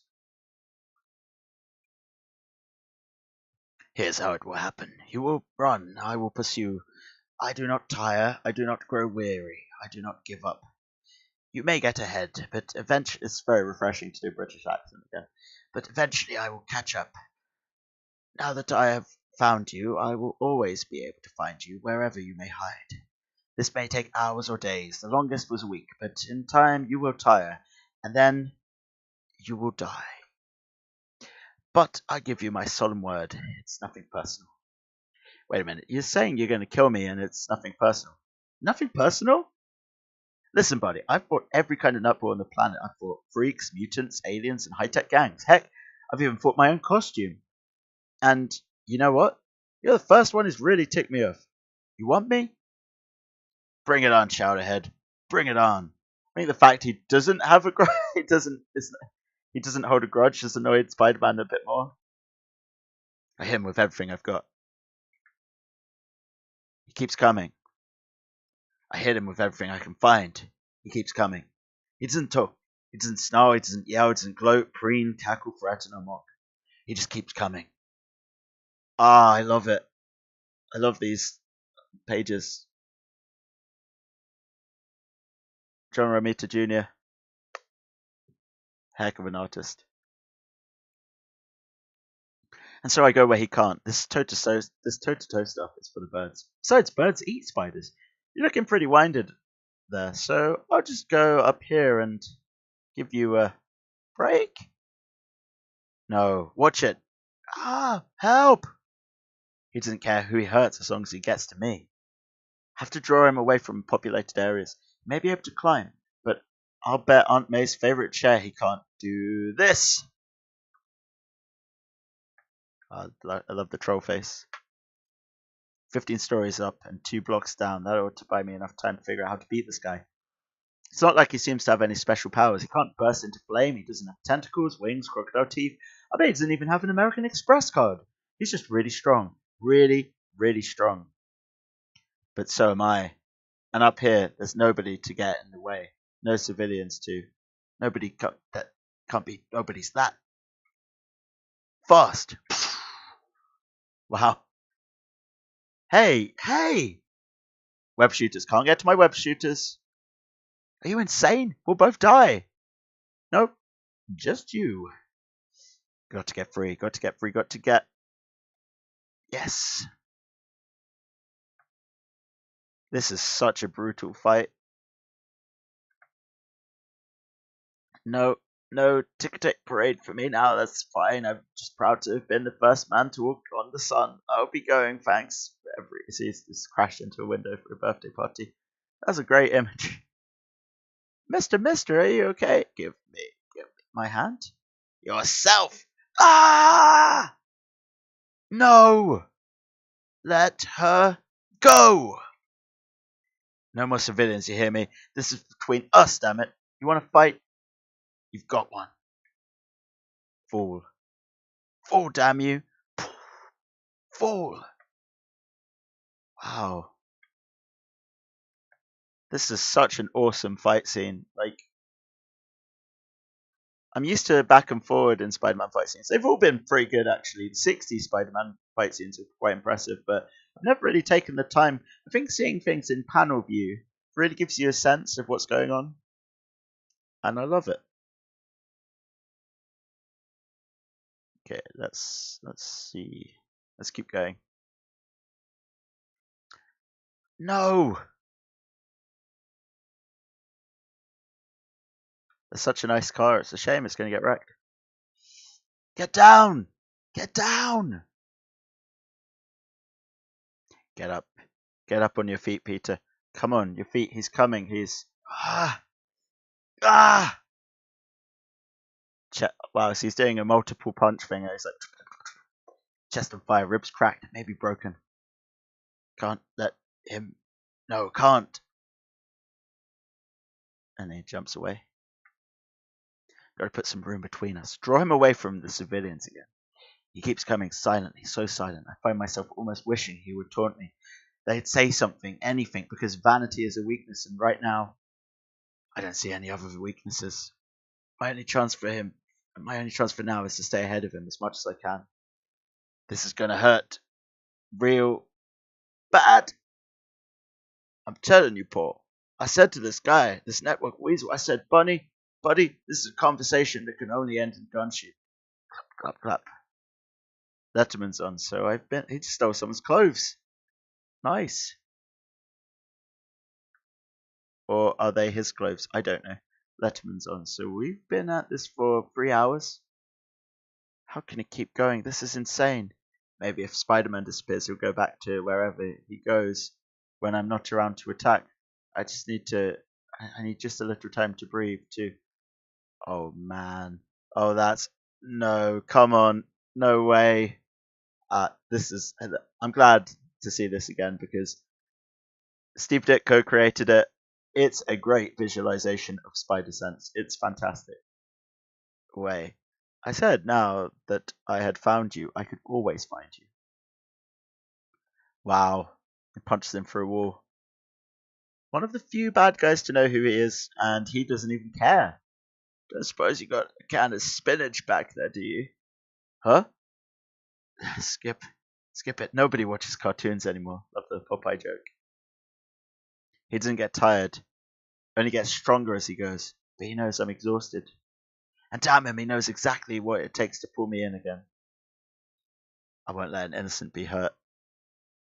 But I'm an innocent too, aren't I? What should I do? What did I do that I should die like this? You don't normally see the damage that you don't normally see the damage, but he's not wearing his mask. It's interesting.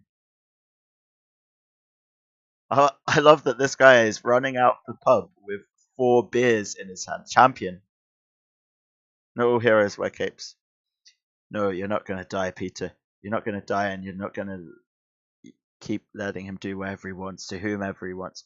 You've got the costume. You've got the power. You're a Spider-Man. Act like it. Great power, great responsibility, and a great left hook. Okay, pal. This is where you get your... Oh, no. Gas. I remember this scene. Wow, he's like, yeah, what you gonna do? He lights the match. And Peter jumps out the window, still wearing his trousers for the Spider-Man costume. Too far. Not gonna reach it in time. And kaboom! Explosion. Stupid. Thought he'd kill us both. He only got himself only. And that's his costume's getting so battered up. No. Oh wow. And it's destroyed most of his hair. But everything else is still there. One chance. One person who can help. Just have to get there in one piece. Fresh clothes, Dex. Yes, Molan. He's good, just what, Molan? There's something wrong about him. Still, he has what I require, and that's all that matters. It's all that has ever mattered. Man, he's getting owned. Peter. Meanwhile, at Ezekiel's place. Crack. Ezekiel, you know more about this than I do. I need your help. I'm sorry. No. Spider-Man. Hello, Super Spyro. Are you enjoying the Spider-Man? I can't. I'm sorry, but it's too late. You're going to die, and there's nothing anyone can do about it. Nothing. Oh, Spider-Man, no. Issue 34, also known as Amazing Spider-Man, issue 475. Meltdown. The universe giveth, and the universe taketh away. But right now, the universe seems to be spending a lot more time taking a thing than give a thing. This place was supposed to be a shelter against Molan, the guy who smeared me across most of New York City. Now Ezekiel tells me it's useless. And the hits just keep on coming. What do you mean it's too late? This shelter, adamantium alloys, the air recycling system, the reinforced steel skin, was designed to keep Morlun from finding you. In time, he would have given up and gone elsewhere. But once he touched you, all this became irrelevant. He can find you wherever you go. You cannot run. You cannot hide. You can only fight and eventually die. That's it. I'm sorry. Swell. What happened to... We have similar powers. I'm getting old and I want to do that one last good thing with my life. I made you an offer. You declined. Okay, I got that part. I'm past that. You know what I'm up against. How about a helping hand? I can't. You're the main target now. The one on whom he can most fully feed. The purer the source, the more he can absorb, but I'm close enough to be a pretty decent appetizer. That's why I've been careful to avoid him. So far, I don't even think he knows I exist. I can't risk exposing myself to him, not even for you. At least give me something I can use. I've never asked for much, like everybody else. I know the odds are always against us. That's just the way the universe works. I don't want guarantees, promises, assurances, or false hopes. All I've ever asked for is one chance to try, stand on my own 2 feet and to give it my best shot. Succeed or fail, live or die. If I know I tried, then I can accept whatever happens. I'm sorry, Pete.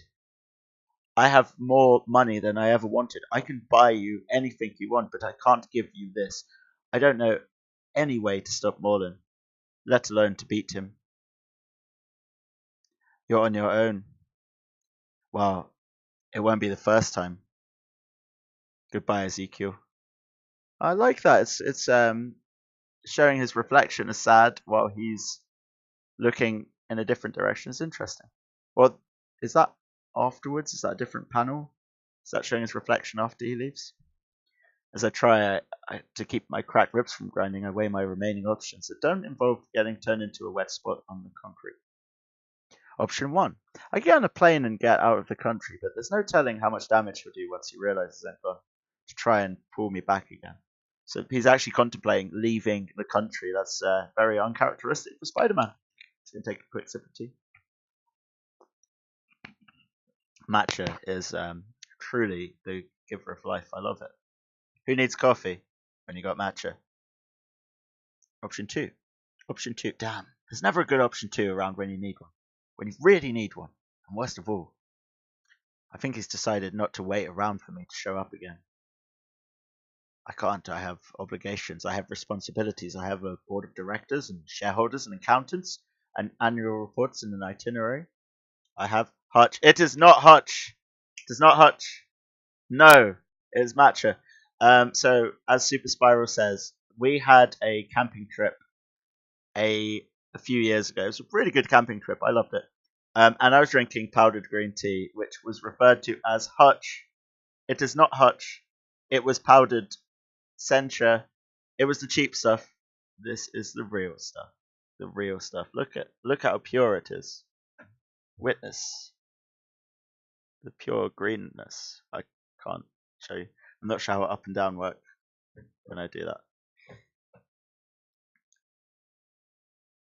I have to go to work now. Powdered Hutch? Never. It's delicious, I tell you.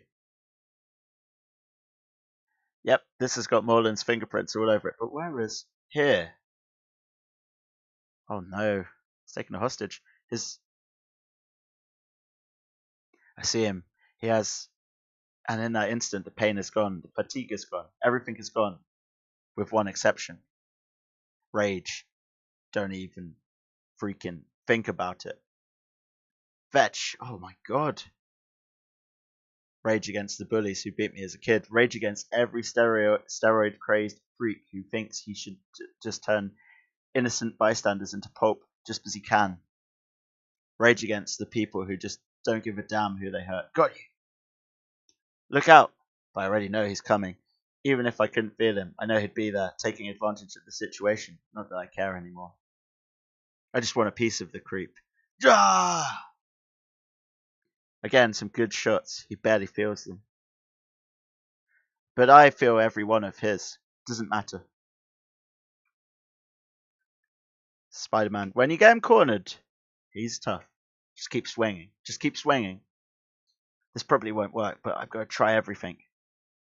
Not that you need a fashion consultant or anything. Well, maybe a good psychologist.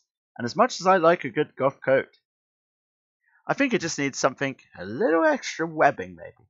I pour it on, running both web shooters down to half capacity. It's enough to hold a 16-ton truck. Too bad he's not a 16-ton truck. Well, that's just great.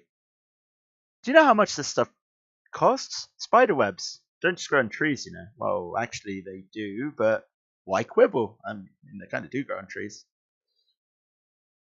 He only goes nuts when I get too far ahead, so the key is to stay just far enough ahead to buy time without forcing him to go after others to slow me down or bring me back.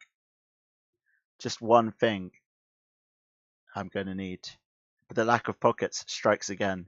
Oh, he's used his web into the cup of swung his web into the cup of a homeless guy who's blind. Hey, you're not supposed to do that. Yeah, and you're supposed to be blind. Touche. Oh, I love it. And the thing about Mr. Parker is, he wants to be here. Some of the other teachers, it's like they have to be here because they can't do anything else. But he's like, oh yes, hello, Mr. Parker.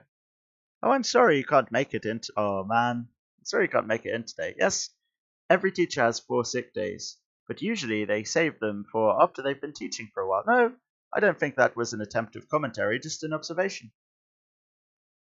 Oh man, poor Joey.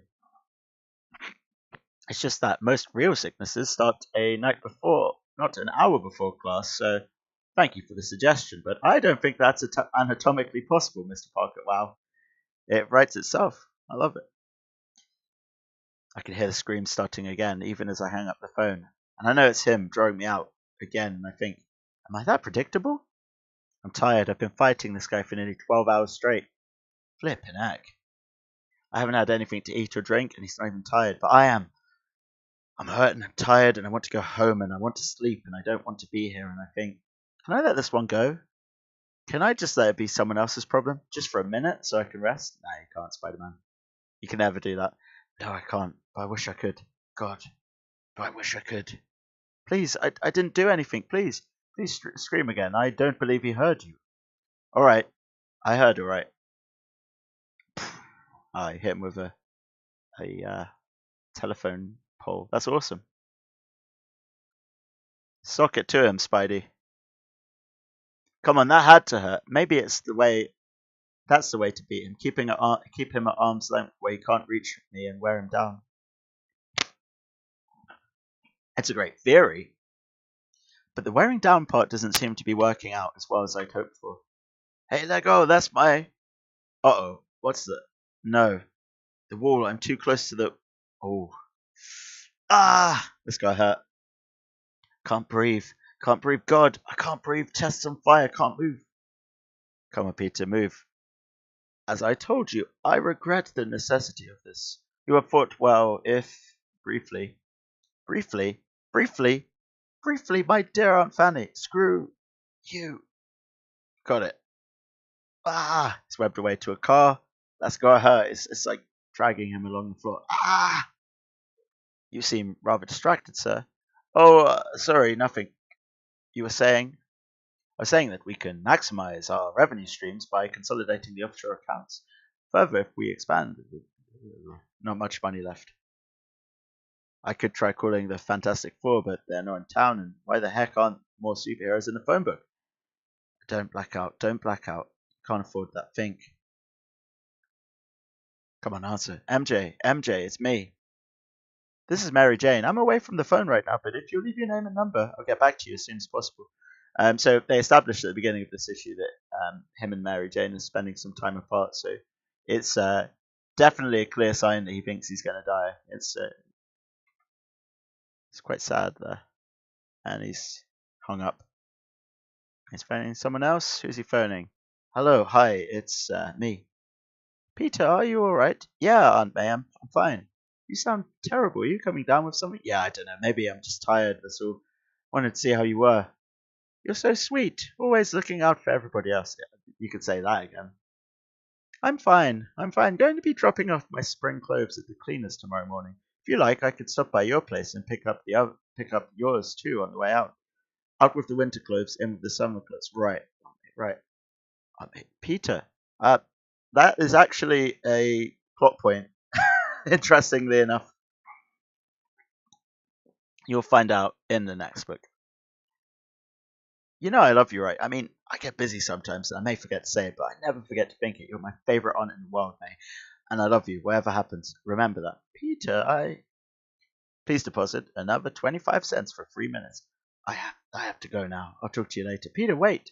Take care of yourself. You too, Peter. I always knew that sooner or later I'd lose. It's a match, you see. It's math, you see. Statistics. No one wins forever. No one. Only thing that matters is how you face it when the cards don't come up your way. I'm not afraid. I'm tired, but I'm not afraid. Just so you know, I won't go down easy, and this, I swear to you, I will not go down alone. Won't give up. Won't give up. Won't give up. Won't. Ugh. What? It's okay, P.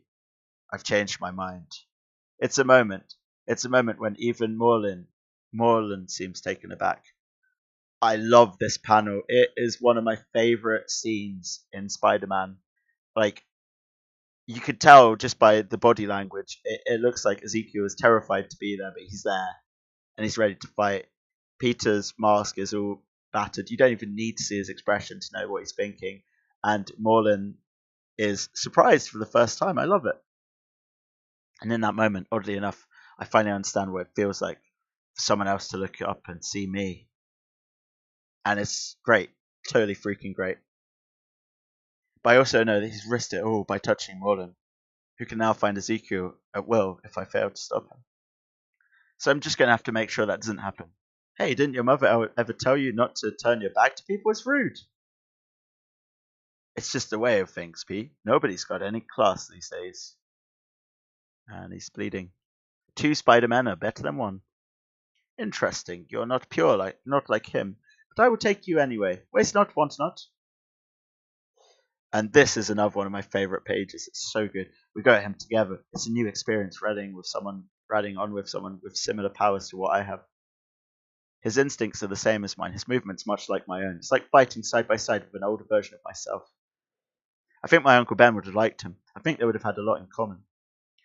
This page, oh wow, so good.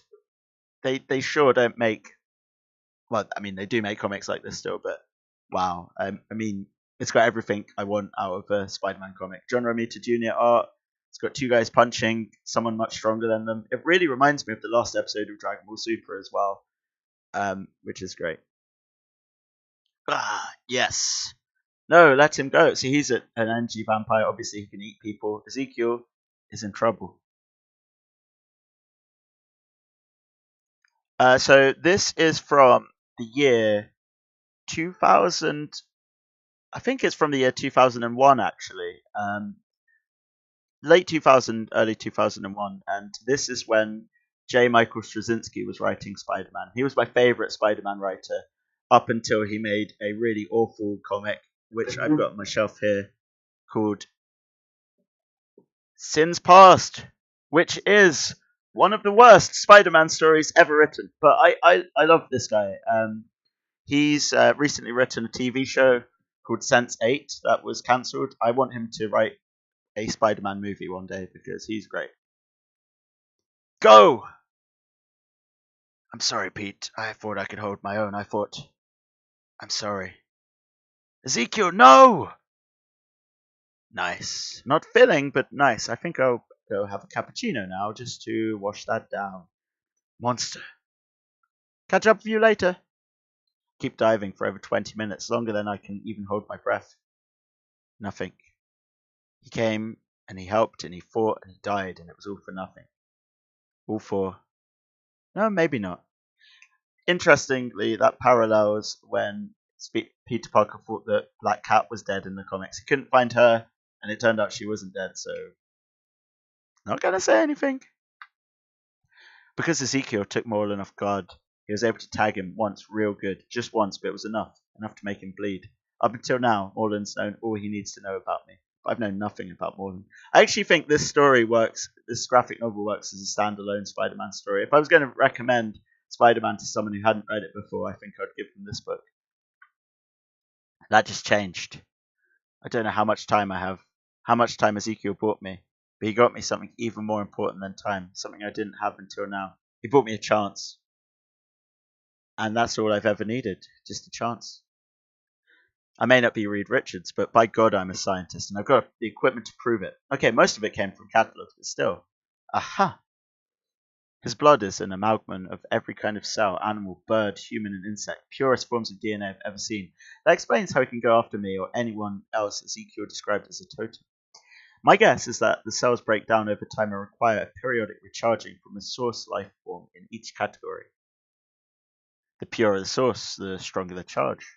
That's why he wants me. Ezekiel thinks I'm closer to the totemistic source. So yeah, things were a bit mythical at this point because he pointed out to Spider-Man, was it the fact that the spider was radioactive that gave you the powers, or did the spider already have powers and the radiation killed it? And they brought this whole totemistic forces thing into Spider-Man, which I think was really cool. They did go a bit too far with it later on, though, truth be told. Truth is, I've never entirely accepted this story. Maybe it's true. Maybe it isn't. I don't have enough information to make an informed decision, but I do know one thing. Whoever Morland may think, I'm not pure, and that may be my one chance to beat him. And I intend to do just that. I love the way it does that in Comixology. Southern New York nuclear power plant. So he says to me, how can you watch that Babylon 5 crap? I mean, it takes 5 years to pay off something you see in year one. And I said, that's exactly it. No, that's great. J. Michael Straczynski also wrote Babylon 5, so he's taking a dig at himself. Oh, geez, that's a Ray Actor alert. This is the plant supervisor. You are instructed to evacuate immediately. I repeat, evacuate the facilities at once. A little work on the wires, a little juggling of the equipment, a little webbing to lock the right people out of the building, and voila, one simulated meltdown with nobody around to get in the way. I figure it would take about 3 hours for the federal emergency teams to show up and get inside to find out it's a false alarm. That's all I need. We're going to dance, you and I, Morland, and it's going to end right here, right now, forever, because I've reached my own critical mass and I'm taking you with me. So this takes a little suspension of disbelief, but you've seen a guy that can absorb people and take their mythical animal powers into his own. So I think it's fair enough for them to bend things in terms of science now and do something that's not very scientific. It's a comic book. It's fine. Amazing Spider-Man issue 35, also known as issue 476 of Amazing Spider-Man. I can feel Morland approaching. He's almost there. And there's his manservant Dex as well. Coming out. I'm almost out of time, literally, figuratively, and in every other sense of the word. There are things we do because we need to, or we want to, because we think we really ought to. And there are things we do because we're desperate and there's no other choice. Usually they involve the very real possibility of dying. This is one of them. I can't kid myself, this could kill me in every bit as effectively as Morland. It's pretty cool what he does, in my opinion. If it does, then at least I'll deny him the pleasure of feeding off the spider in me. Hey, stop! It's not much of a consolation, but it's all I've got. He's inside. Wait for me here. Time to end this.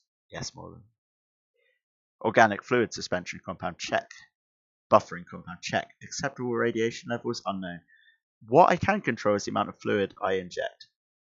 Too little, and it won't have any effect, assuming it has any effect at all. Oh, don't worry. You're going to see some Spider-Man action. Will it work out? Who knows? Too much and it will boil my bloodstream, fry my internal organs, melt my arteries, and cook my heart faster than Aunt May's microwave. What the hell? I never wanted to live forever anyway. The pain is beyond description, beyond imagination. Every nerve is on fire, my heart ready to burst. I can't move, and suddenly I wonder, have I made a terrible mistake? Ah! Curious, I thought I heard a... It would appear that I did. Not that it will mean much to you in your current condition, but you'll be pleased to know that the energy I take from you at the moment of your death, the pure spider within you, will sustain me for at least another 100 years. So while your sacrifice was inevitable and unwilling, at least it was in a worthy cause. Nothing to say?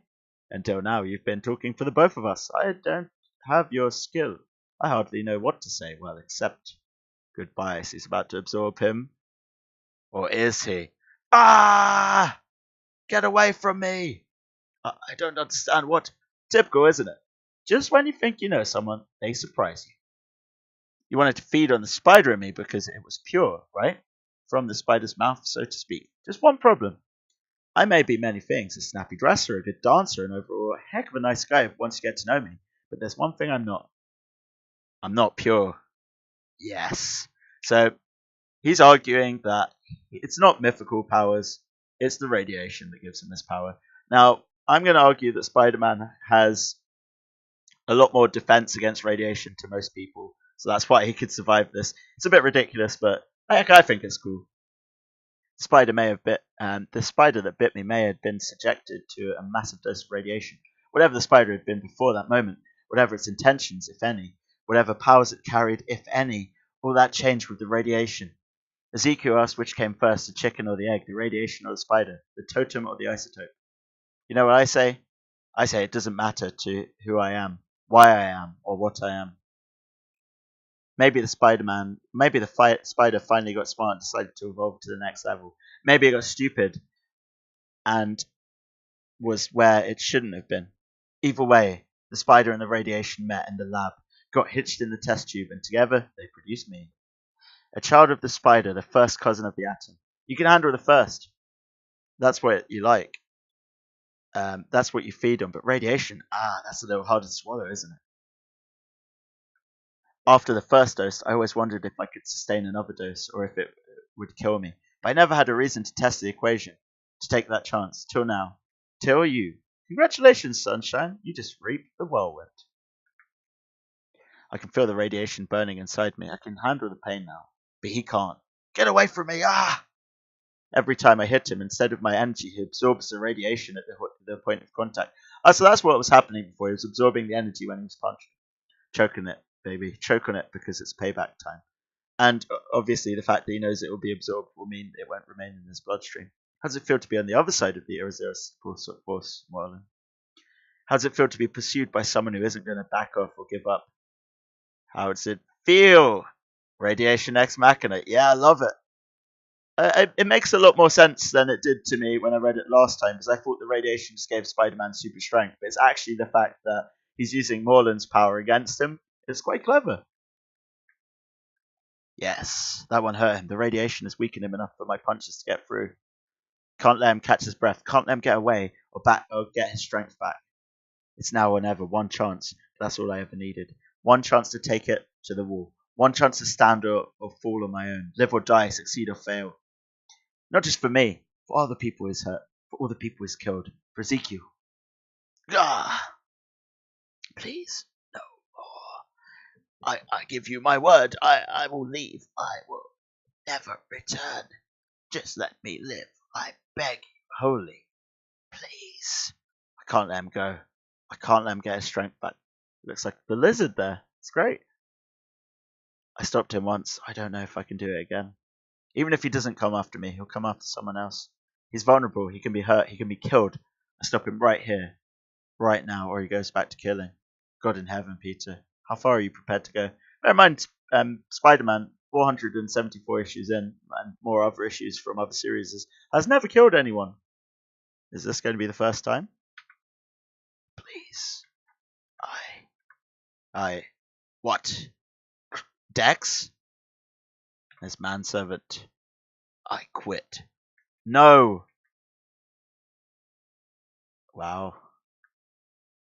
This can't, don't you know how old I am? Don't you know how I was just hungry as all. It was nothing personal.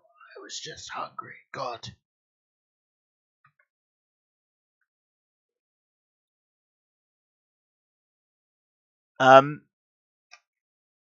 That is a good point. That's a good point, actually. I think it's more that I think it's a case of Morland's biology is something that Spider-Man doesn't understand, and he'd rather make it a surefire bet.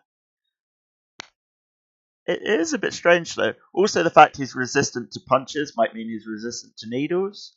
Um, it could be that Morland's also much faster than Spider-Man. He'd probably dodge it. He probably wouldn't let Spider-Man hit him with it. It's interesting. I don't think Morland has any kind of spider sense though, so he probably wouldn't dodge it at all. Something to think about. I personally think that his skin would be a bit too strong to inject it into if Spider-Man's punches weren't hurting him. Interesting thought though. I don't think it's the radiation that weakens him though. I think it's the fact he's absorbing the radiation from Spider-Man. I think he only needs to absorb the superpowers from pure sources, and it's more the fact that Spider-Man's superpower wasn't from a pure source that was affecting Morlan. I don't think it's actually the radiation at all. I think it's the fact that it's not Spider-Man's pure spider powers that are doing it. It's a bit convoluted and not really explained, but that's a really good point there. It's not what I wanted. No, that's not true. It is what I wanted. But at the end, would I have done it? I'll never know. But I always suspect the worst. Ouch! Ow! Hey, you! Uh, hi? He hurt me. He hurt me a lot. Get out. Never come back. Or I'll hurt you 1,000 times worse than he ever did. I mean, it's comic knowledge, but I think Spider-Man's punches didn't work on Nolan. I feel that makes sense. That it makes sense to Peter that a needle wouldn't. I don't know. I don't want to take the coolness away from the scene. And there he goes. Ding, ding, ding dong, the witch is dead. Witch, old witch, the wicked witch. Yeah, he really didn't like working for Morlan. He wanted Morlan to kill him, in fact. So, Dex, go away. Yes, sir. That's what we found. There's definitely been a meltdown, but I don't think it's exactly what you're worried about.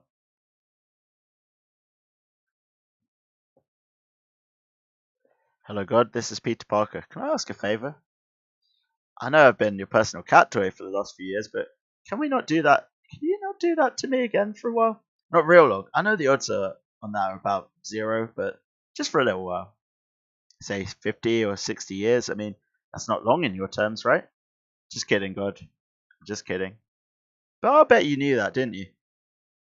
When my knees stop shaking, I gotta go to Ezekiel's place. I figure somebody has to tell them he's gone. Tell them that he stood up, anted in, and went down swinging. Web swinging, in fact. But the place is empty. The furniture looked like it was yanked out fast. Nothing. Did someone tell them? Did they find out on their own, or... Are you out there, Ezekiel? Did you land on your feet? Do I not have to carry on one more death on my conscience? You're pretty calm to be hanging around like this when everybody else is gone. Wait a minute, he's talking to the spider. Made in Taiwan. It's a fake spider. Yeah, I love comic knowledge. Heck yeah, Amy, I agree. That's brilliant. It's a fake spider made in Taiwan. And footprints on the window. Ezekiel! Did you hear something? Of course not. Now, come, we have places to go. Places to be, things to do. Yes, Ezekiel's still alive. People to help. What was that? Nothing. Nothing at all. Every inch of my body hurts, but I almost don't mind because it means I'm alive. I'm a freaking live. And the world is beautiful. The city is beautiful. The street is beautiful. Even you're beautiful. Yeah, and my wife says I'm a real cutie when I'm angry. So you take a hike, you're blocking traffic. I love that. And the deli is beautiful, and the trash is beautiful, and the hookers are beautiful. Wait, whoa, 1 minute. Is that a guy? No. Man, this place never looked so good. Actually, no place ever looked this good. Ow, everything hurts, but at least I can feel the radiation flushing out of my system the way it did after the first bite. Speaking of which, so the ending of the Spider-Man movie with Tom Holland was fantastic because it seemed like a callback to what happens next. Oh man, was that overdue? I'm going to sleep for a week. Then when I'm tired of that, I'll get some rest and maybe a little more sleep if I'm up to it. then I'll just take a nap for a few more weeks. Just let me last long enough to hit the pillow. I've never been this tired before. At least my good old Spidey sense is there to let me know if anyone might want to come hurt me. Comes in, so I can relax and just sleep. So he slept for, is that 2:32 p.m. 3:15? Oh, a.m. 4:21. Hello, Peter. Are you awake? I can go if you're asleep. I was just coming by to pick up your cleaning like I promised. And after your call, I got worried, so I figured I'd use the key to duh, duh, duh. Aunt May has seen something. So this is what makes me think in Spider-Man Homecoming, Aunt May is going to know that Peter is Spider-Man. And this leads to the next chapter, which is one of the most heartwarming stories I've ever seen in a comic, let alone Spider-Man, in any work of fiction. I love it. Just think that we've waited, like, the comic readers have waited 450 issues for this to happen. I mean, Aunt May was dead 50 issues before this, but she came back. So this is something that, this is a first for this series of comics. And that was Spider-Man Homecoming. Okay. What do we want, guys? Do we okay, if one person says they would like me to read the next one, I will pay £3 to get the next issue because I love the next issue. It's so good. Otherwise, we could call it a night and I could read it another time. I'm gonna, if at least one person on the chat tells me they want me to do it, I'm definitely gonna just buy it here and now. Okay, and I'm gonna go onto it because it is a great chapter. It's one of those chapters of Spider-Man that is legendary, and it is up there with issue 33. It's up there with the death of Gwen Stacy.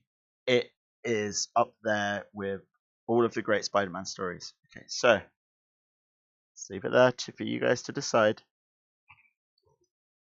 If not, we're going to say, ask me any question about Spider-Man. I'm going to rate this book as well. I'm going to give it 5 stars because it owns. Man, I'm tempted to do it. I'm so tempted to do it. No one said so in the chat, but I might just do it anyway. Like, again, this is one of the books I had to get rid of when I left Japan, and I was really sad. Man, I need to go to bed, but I mean, I'm going to upload it to YouTube afterwards, and it's just one more chapter. It's a good chapter. I'm not going to read the whole book. This is a much shorter book as well because it's issues 36 to 39. Oh, it's actually 1999, so it was before the movie came out. What do I do? Haven't had anyone say they want me to get it. So the comic tax is okay. Okay, Amy, thank you. It permits. You're a legend. Okay, it's £3. That's practically free. Let me buy it. Live buying. 1 second. Let me just move this to here.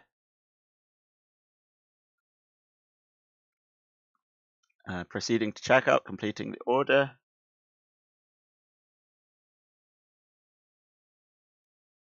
Yes. Yes. Do what you want. I will hang around. Thank you. Excellent. Super Spyro, you're Toby, right? Either Toby or Josh. I think you're Toby.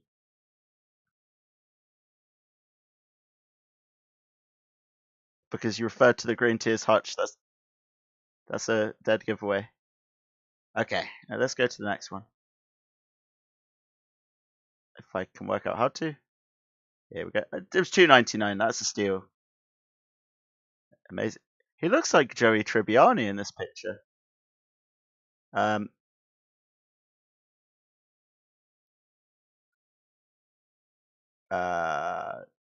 There we go. Oh, okay. My secret identity. This starts with the 9/11 issue of Spider-Man. I think out of respect for it, I'm not going to read it. I just want to go straight to this one. The 9/11 issue of Spider-Man is really good because it hasn't got much to do with Spider-Man, but I don't want to cheapen it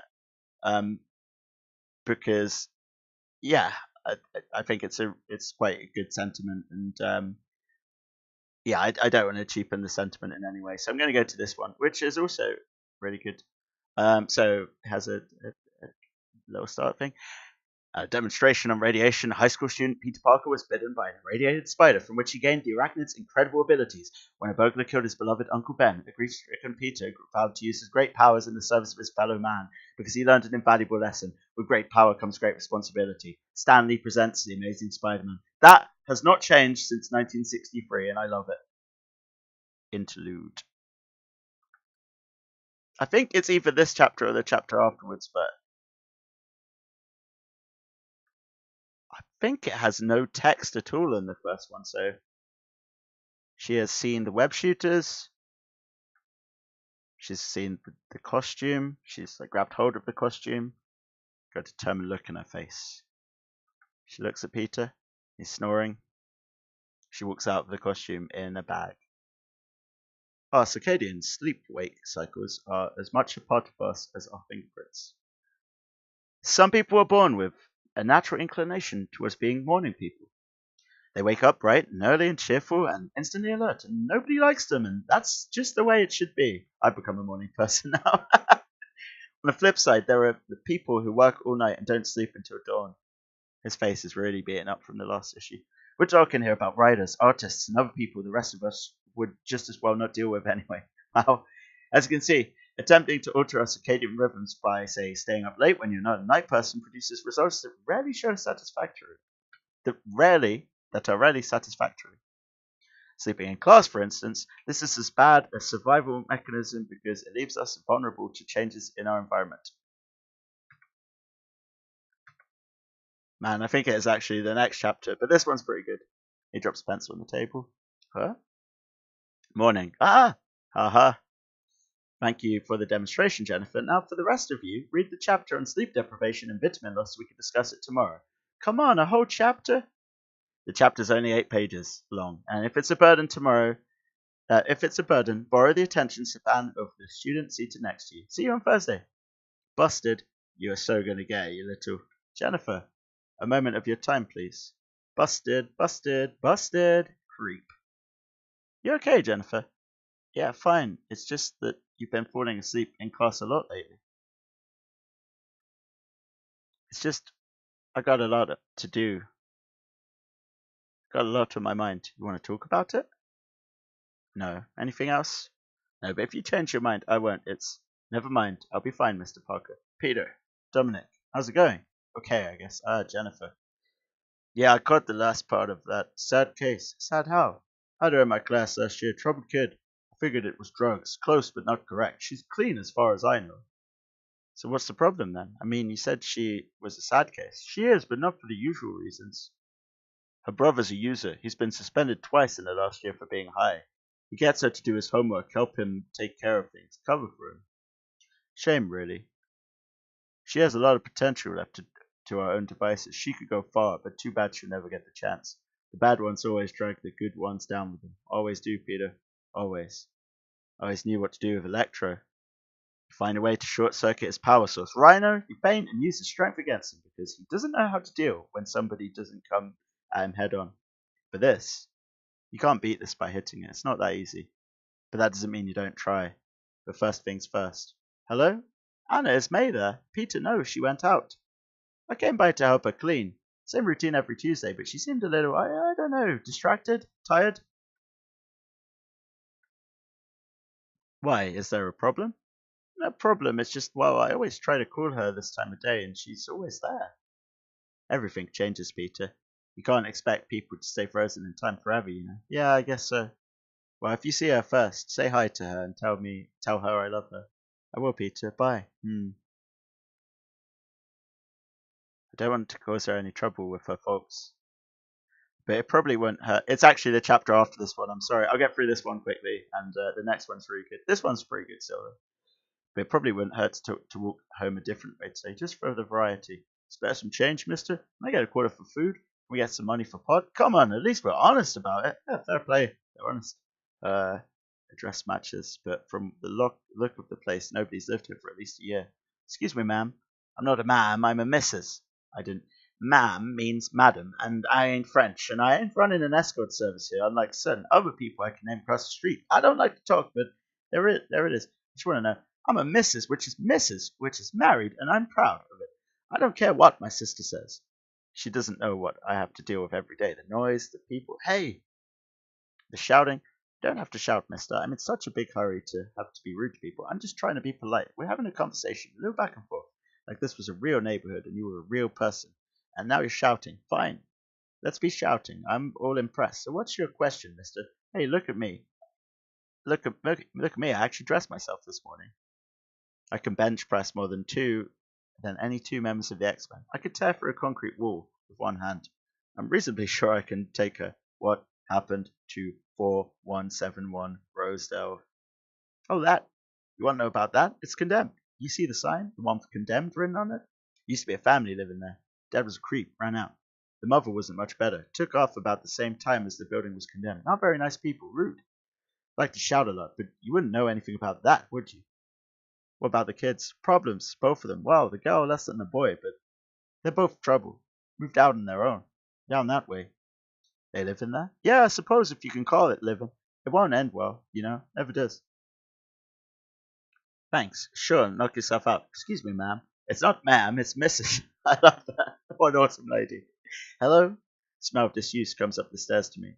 Old clothing, food, left to decay, stale air. I decide to continue. Oh, hi. Mr. Parker, what are you doing here? I got lost. I was looking for a grocery store. I was concerned. I was across the street and I heard, yeah, you spoke to Mrs. James. I bet you heard a lot. Can we, talk about this? Sure, you got somewhere private? Yeah, my room.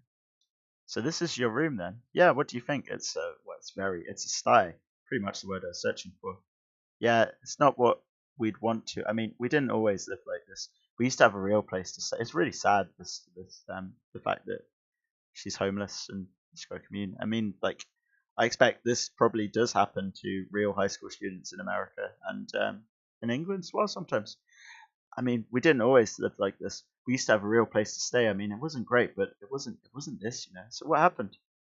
Same thing has happened to the other kids out there. We got kicked out. What? You think every kid in the street ran away or is on drugs and stuff? We got the boot, Mr. Parker. We went to live with our aunt for a while, but she didn't want us anymore than they did. You know what it's like to have to go to relatives to live with because your folks aren't around anymore? You may not believe it, but yeah. I do. I lost my folks when I was a kid. She got me through, well, everything, I guess. Took care of me, raised me like her own. Does she love you? Yeah, she does. Then you're lucky. Guess I am. We weren't. Finally, Steve and I just had to get out. Steve's your brother? Yeah, and I kind of look after him, help him with his homework and stuff. I'm surprised you stayed in school. We're not all weak either, Mr. Parker. More kids than you want to know about living. More kids than you want to know about are living in the streets or in cars, going to school as much as they can. We don't tell anybody because, well, we just can't. That's all. They'd kick us out, or we'd have to go to a foster home. And the other kids, it's better this way. We hit the streets a lot, asking for change and stuff. We get a few bucks here and there. It's not so bad. We can even eat at McDonald's once in a while. It's just the way things are. There's such a pain in her voice, but also such strength. I pass by this neighborhood a dozen times a month. How could I not know this was here? How could I not see this? Worst of all, when did I stop seeing this? Please don't tell on us, Mr. Parker. Please, there's nothing you can do unless you want to adopt me and Steve and have the kids here right now. If you tell anybody, we'll end up in a foster home or worse. We're 6 months from graduating, 6 months from being legal. Can you give us that, Mr. Parker? We've come here on our own. We can make it. We can make the rest of the way. Just let us. I have to think about it, Jennifer. I don't think this is the sort of thing I have to decide every day. I bet. So where's your brother? I don't know, and it's starting to scare me. He's usually back by now. I've been trying to keep him straight for a while now, but he's been clean for a week, but what? But when he disappears like this, I worry. He's all I got, Mr. Parker. He's everything to me.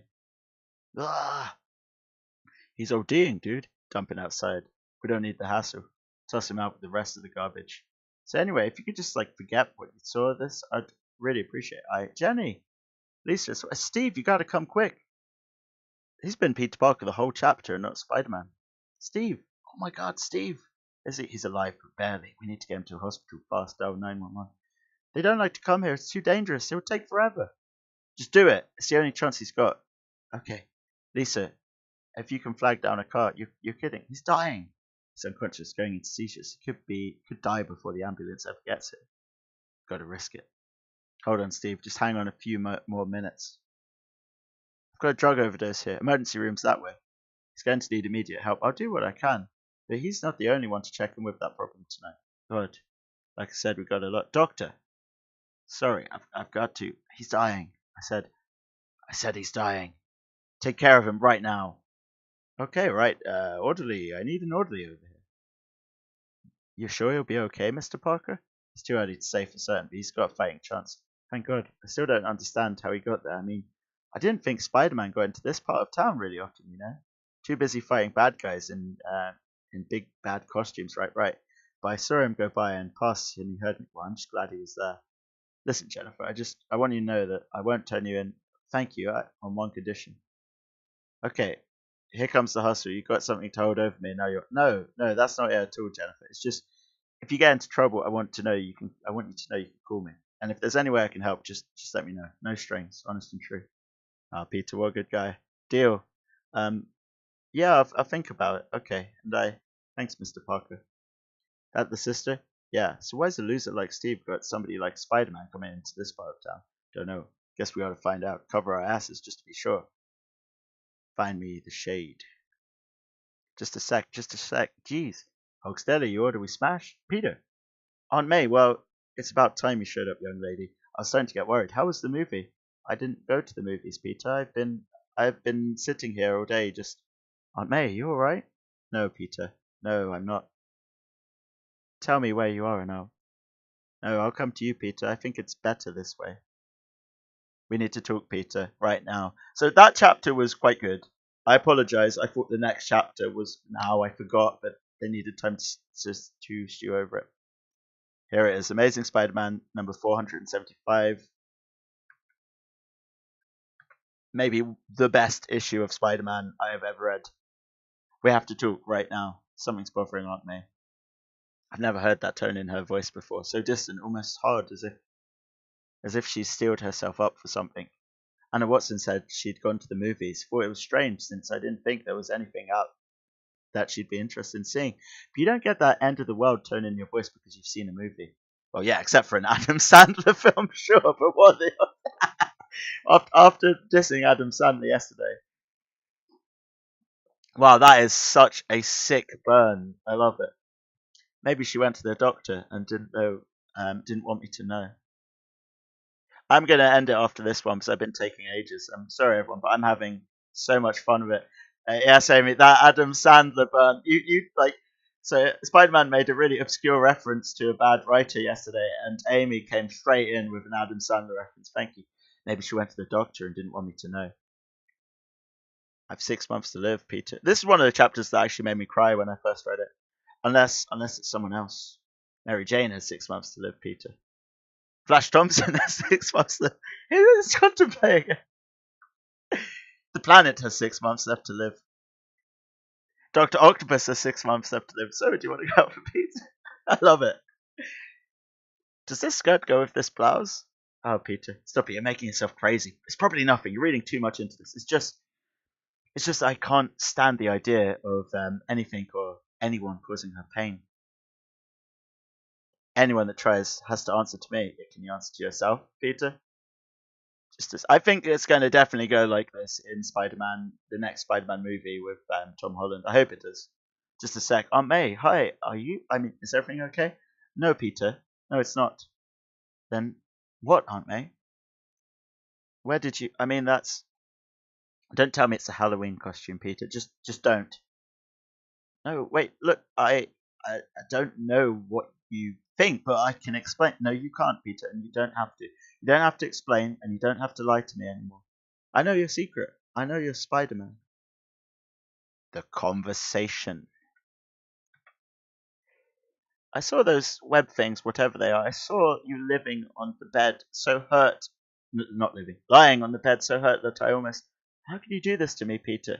How could you lie to me all these years? It's been a long time. This is the 90s. Been like 30 years of Spider-Man comics. Before that came, well, maybe like 40 years, in fact. Look, Aunt May, I can see you're upset, but there's a reason. Peter, explanation. Stop it. Stop lying to me. How could you lie to me for all these years? Because I love you and I didn't want anything or anyone to hurt you, especially me. What did you think would happen if I found out, Peter? Did you think I would just kneel over and die? Aunt May? 60s Aunt May probably would have. When your parents died, I raised you. I carried that burden and it never broke me, though there were times I thought it might. When your uncle Ben died and most of the world died with him, it would. Ah, man, it's really deep, this chapter. I really like it. I have no jokes I can make about it apart from Adam Sandler. It would have been easy to just give up, to roll over and die, but you needed me. So I dealt with it and I kept going. And I've buried friends and loved ones and relatives. I've watched you suffer over your losses, knowing that there was nothing I could do but be there when you needed me. The proud owner of many, but I am. Heck yeah. But unfortunately, this is and hi Anson. This is not my. This is like my graphic novel collection. Some books there, more books up there. I used to have loads of books over there as well. That concludes the tour. I love books. They own. I used to own the book of this, but I had to get rid of it when I left Japan, which I was really sad about. So I rebought it right now on the stream for £3. If I could bear all that, Peter, do you really think I would fall apart because of this? I didn't. No, I didn't, Aunt May. Honest to God, I was just trying to protect you, and I believe you when you say that, Peter. But I also believe you were trying to protect yourself. I've got a lot of frogs as well, actually. Like this little buddy. You're also trying to protect yourself because you didn't know what I would think or what I would say. I must try and stop you. Insist that you give this up. If that happened, you'd have to choose between loving me and doing what you wanted to do, and I wouldn't want you to make that choice. So you avoided it, avoided me. You spent all these years keeping me out of what is obviously one of the most important parts of your life. Yeah, I did. If I was Spider-Man, I'd definitely tell my mum straight away. It'd be one of the first things I did. The years were lost, Peter. The years we've lost to a lie. I'd probably tell loads of people I was Spider-Man. I know, and it's not the only thing I've held back from you. There's more. Okay, there's more. Okay, this is a deep chapter. It's heavy stuff. I'm sorry. Telling you what I was doing would also mean I'd have to telling you why I was doing it. Well, yes, that was pretty much my next question. I'm doing it because stop him. Why? What's in it for me? Because I no, I can't, Peter. I just can't, Aunt May, because this would kill you, Peter. I'd accept that risk if it meant we could go back to the way things were before all this started, before the lies. Please. God help me, Aunt May. I'm the reason Uncle Ben is dead. God, Peter, what? I was showboating, using my powers to pick up a few bucks. A thief ran past me. They yelled for me to stop him, and I didn't. I let him go because I couldn't be bothered. And he killed Uncle Ben. If I'd stopped him, Ben would be alive right now, but I didn't, and Uncle Ben is dead because of me. That's why I do this. I have to make it up to him, Aunt May. I have to. This would be so good in movie form. They need to do it. I look in your eyes, Aunt May, and I see the pain I didn't want to cause you. I understand you may hate me for. No, God, Peter, no, you're wrong. All these years, you've been blaming yourself for what happened to Ben, Aunt May. But you're not responsible, Peter. You're not. I am. Peter and Aunt May are so similar to each other. This responsibility stuff. We had an argument. It wasn't anything big or important. After being married for a while, you find that most of your arguments aren't about anything big or important. Ben was a gentle man. He didn't like arguing. He didn't want to come back inside because he thought we'd just pick up where we left off. I wanted to tell him it was alright to come in, and it was a silly argument and we'd forget all about it by morning, but I didn't. And he left to go for a walk, get a few things done, and I never saw him again. If I'd gone out there, If I just told him to come inside, all was forgiven. He would never have been there when. Aunt May, I'm sorry, I never knew. No, you didn't. You couldn't, because I didn't tell you. I couldn't tell you until you told me. We both carried such terrible guilt, Peter. And like me, you've carried yours in silence, and that's a terrible way to live. We cannot forgive ourselves. Perhaps it's time we forgave each other. Forgave each other, our secrets and our indiscretions, because I kept them too. So Spider-Man has held this Uncle Ben thing his entire life. It's caused him so much hurt, and like it's the first time he's ever had to been able to let it go. It's a real shame that there was a retcon in the series, and this I'm not going to go on, but this is brilliant. I forgive you for not sharing this part of your life with me, Peter, and I forgive you and for Ben because that was never your fault. Aunt May, you're my nephew, Peter, and no matter what you do, no matter what you are, no matter what you think you are, I will always love you. I'm sorry, Aunt May. I know. I love you. I know. Ah, very wholesome. Hey, what? What? What's funny? Well, ever since you were a teenager, I knew you were hiding something. On top of that, you were quiet and sensitive, and you didn't like sports, and you were awkward around girls. Well, to tell you the truth, Peter, for a while I thought maybe you were gay, which I was prepared to accept either way because you were still you. I mean, I knew something was in the closet. Could have been chiffon. I don't know what chiffon is. Who knew it was a costume? Do you know how great it is to talk to you again, just like we used to? It's great. It's like a weight off your shoulders. A weight off my shoulders. Very good. Now put me down, please. Yeah, she is picking her up. It's funny. Sorry, well, I'm certainly going to have to get used to that. I always thought you were so fragile. It would take me a while to get past that. There's one other thing, though, Peter. Something we have to resolve. I know. Where do we go from here? I can't. I won't give this up, Aunt May. People depend on me. No matter what did or didn't happen with Uncle Ben, I have an obligation to his memory to use my powers to help people. He used to say, with great power comes great responsibility, I know. And what power is greater than love? And what responsibility is greater than giving you the future he would have wanted for you? That was what was decided in my heart when I decided to raise you alone. He would want you to follow your dreams. Even if I don't support them, even if I don't agree with them, even if I worry that they will hurt you. Peter, I'm older than I ever thought I would be. I've outlived almost everyone I knew as a child, and I've learned a few things. The main thing I've learned is that you have to let people find their own way, even if it means they get hurt along the way. So I won't stop you. I don't think I could stop you even if I tried. If I did, you'd either go along and hate me, or Spider-Man would just go away and somebody else would appear, and we'd just go back to lying to each other again. I could lie now and tell you I'm okay with this, but quick tea break here. But we're not doing this anymore. I'm not okay with any of this, Peter. I don't like that you're Spider-Man, and I'm going to worry, and I'm going to argue, and I'll bake you the biggest cake in history of the world the day you quit. But I've thought about it since I found out, and I won't ask you to stop being who and what you are. There's just one thing I do want to know. Anything. How did this happen? Because I don't think there's any sort of thing of this thing on either side of your family. It's a long story. 2 hours, 37 minutes later. That's a relatively short time to go through 475 issues of Spider-Man. Oh my. So, any questions? Well, not right now anyway. It's already been just a little bit too much for one day. I think I'll need to think about the rest of it before I can ask anybody else anything else. I have to say that you're really taking this well, aren't they? More than I ever thought. That's because I didn't talk to you about it for almost an entire day. When I first found out, I didn't take it well at all, Peter. No, not well at all. I suppose if there's anything I still don't understand, it's why you allow people to think Spider-Man is a bad man. Well, it isn't really something I had in mind. It just sort of happened, and not everyone thinks that way. Just people who read the Bugle, which is most of the people in town, I guess. Well, we're going to have to do something about that. It's not right that people think my nephew is a bad man. They don't know I'm your nephew, aren't they? I know, it's the principle of it, that's all. I can call you a cab. It's alright, Peter, there's plenty outside. I never have to wait. I dreaded having this talk, Peter, so did I. But everyone has secrets, Peter, and after a while they weigh them down so much that you don't keep a secret inside your life anymore. You live your life inside a secret. We have to talk about our secrets, even if it's painful to the ones we love and respect. And for me, that's you, Peter. And if I am that for you, then I can live and die happily.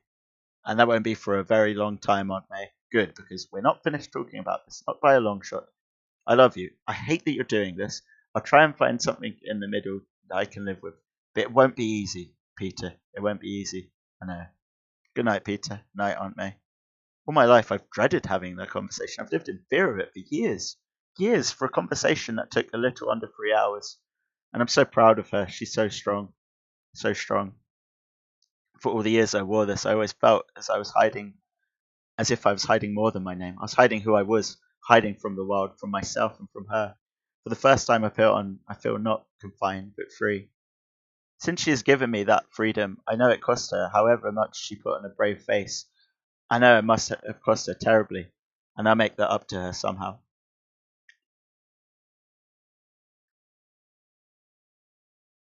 Because May is right, our great power and our great responsibility is to one another. I won't lie to her again. I won't let her down, ever. I love that issue of Spider-Man. It is so good. It's really moving. I can't help but feel moved by it every time I read it. And it's funny that Spider-Man has really thought about who he is, and he's had this issue with his identity. And it's not really the same thing, but so I love playing Magic the Gathering, and I normally play it with my friends in their houses. And when I visited my friend Owen in Lebanon, I wanted to play Magic, Friday Night Magic, and I wanted to go to a tournament, but I was kind of afraid to go to the tournament because I hadn't gone to card game tournaments for so long. And I was kind of worried that it might have not been an effective use of my time because I was on holiday. And I always had this nagging worry that I'm an adult now, I'm 28, should I be going to card game tournaments? But Owen convinced me to go, and I went there, and I went on my own and met some Lebanese people who played cards, and we got on really well together. And it made me think, yeah, this is worth my time. If it's something I want to do, how could it be not worth my time? It's something that is me.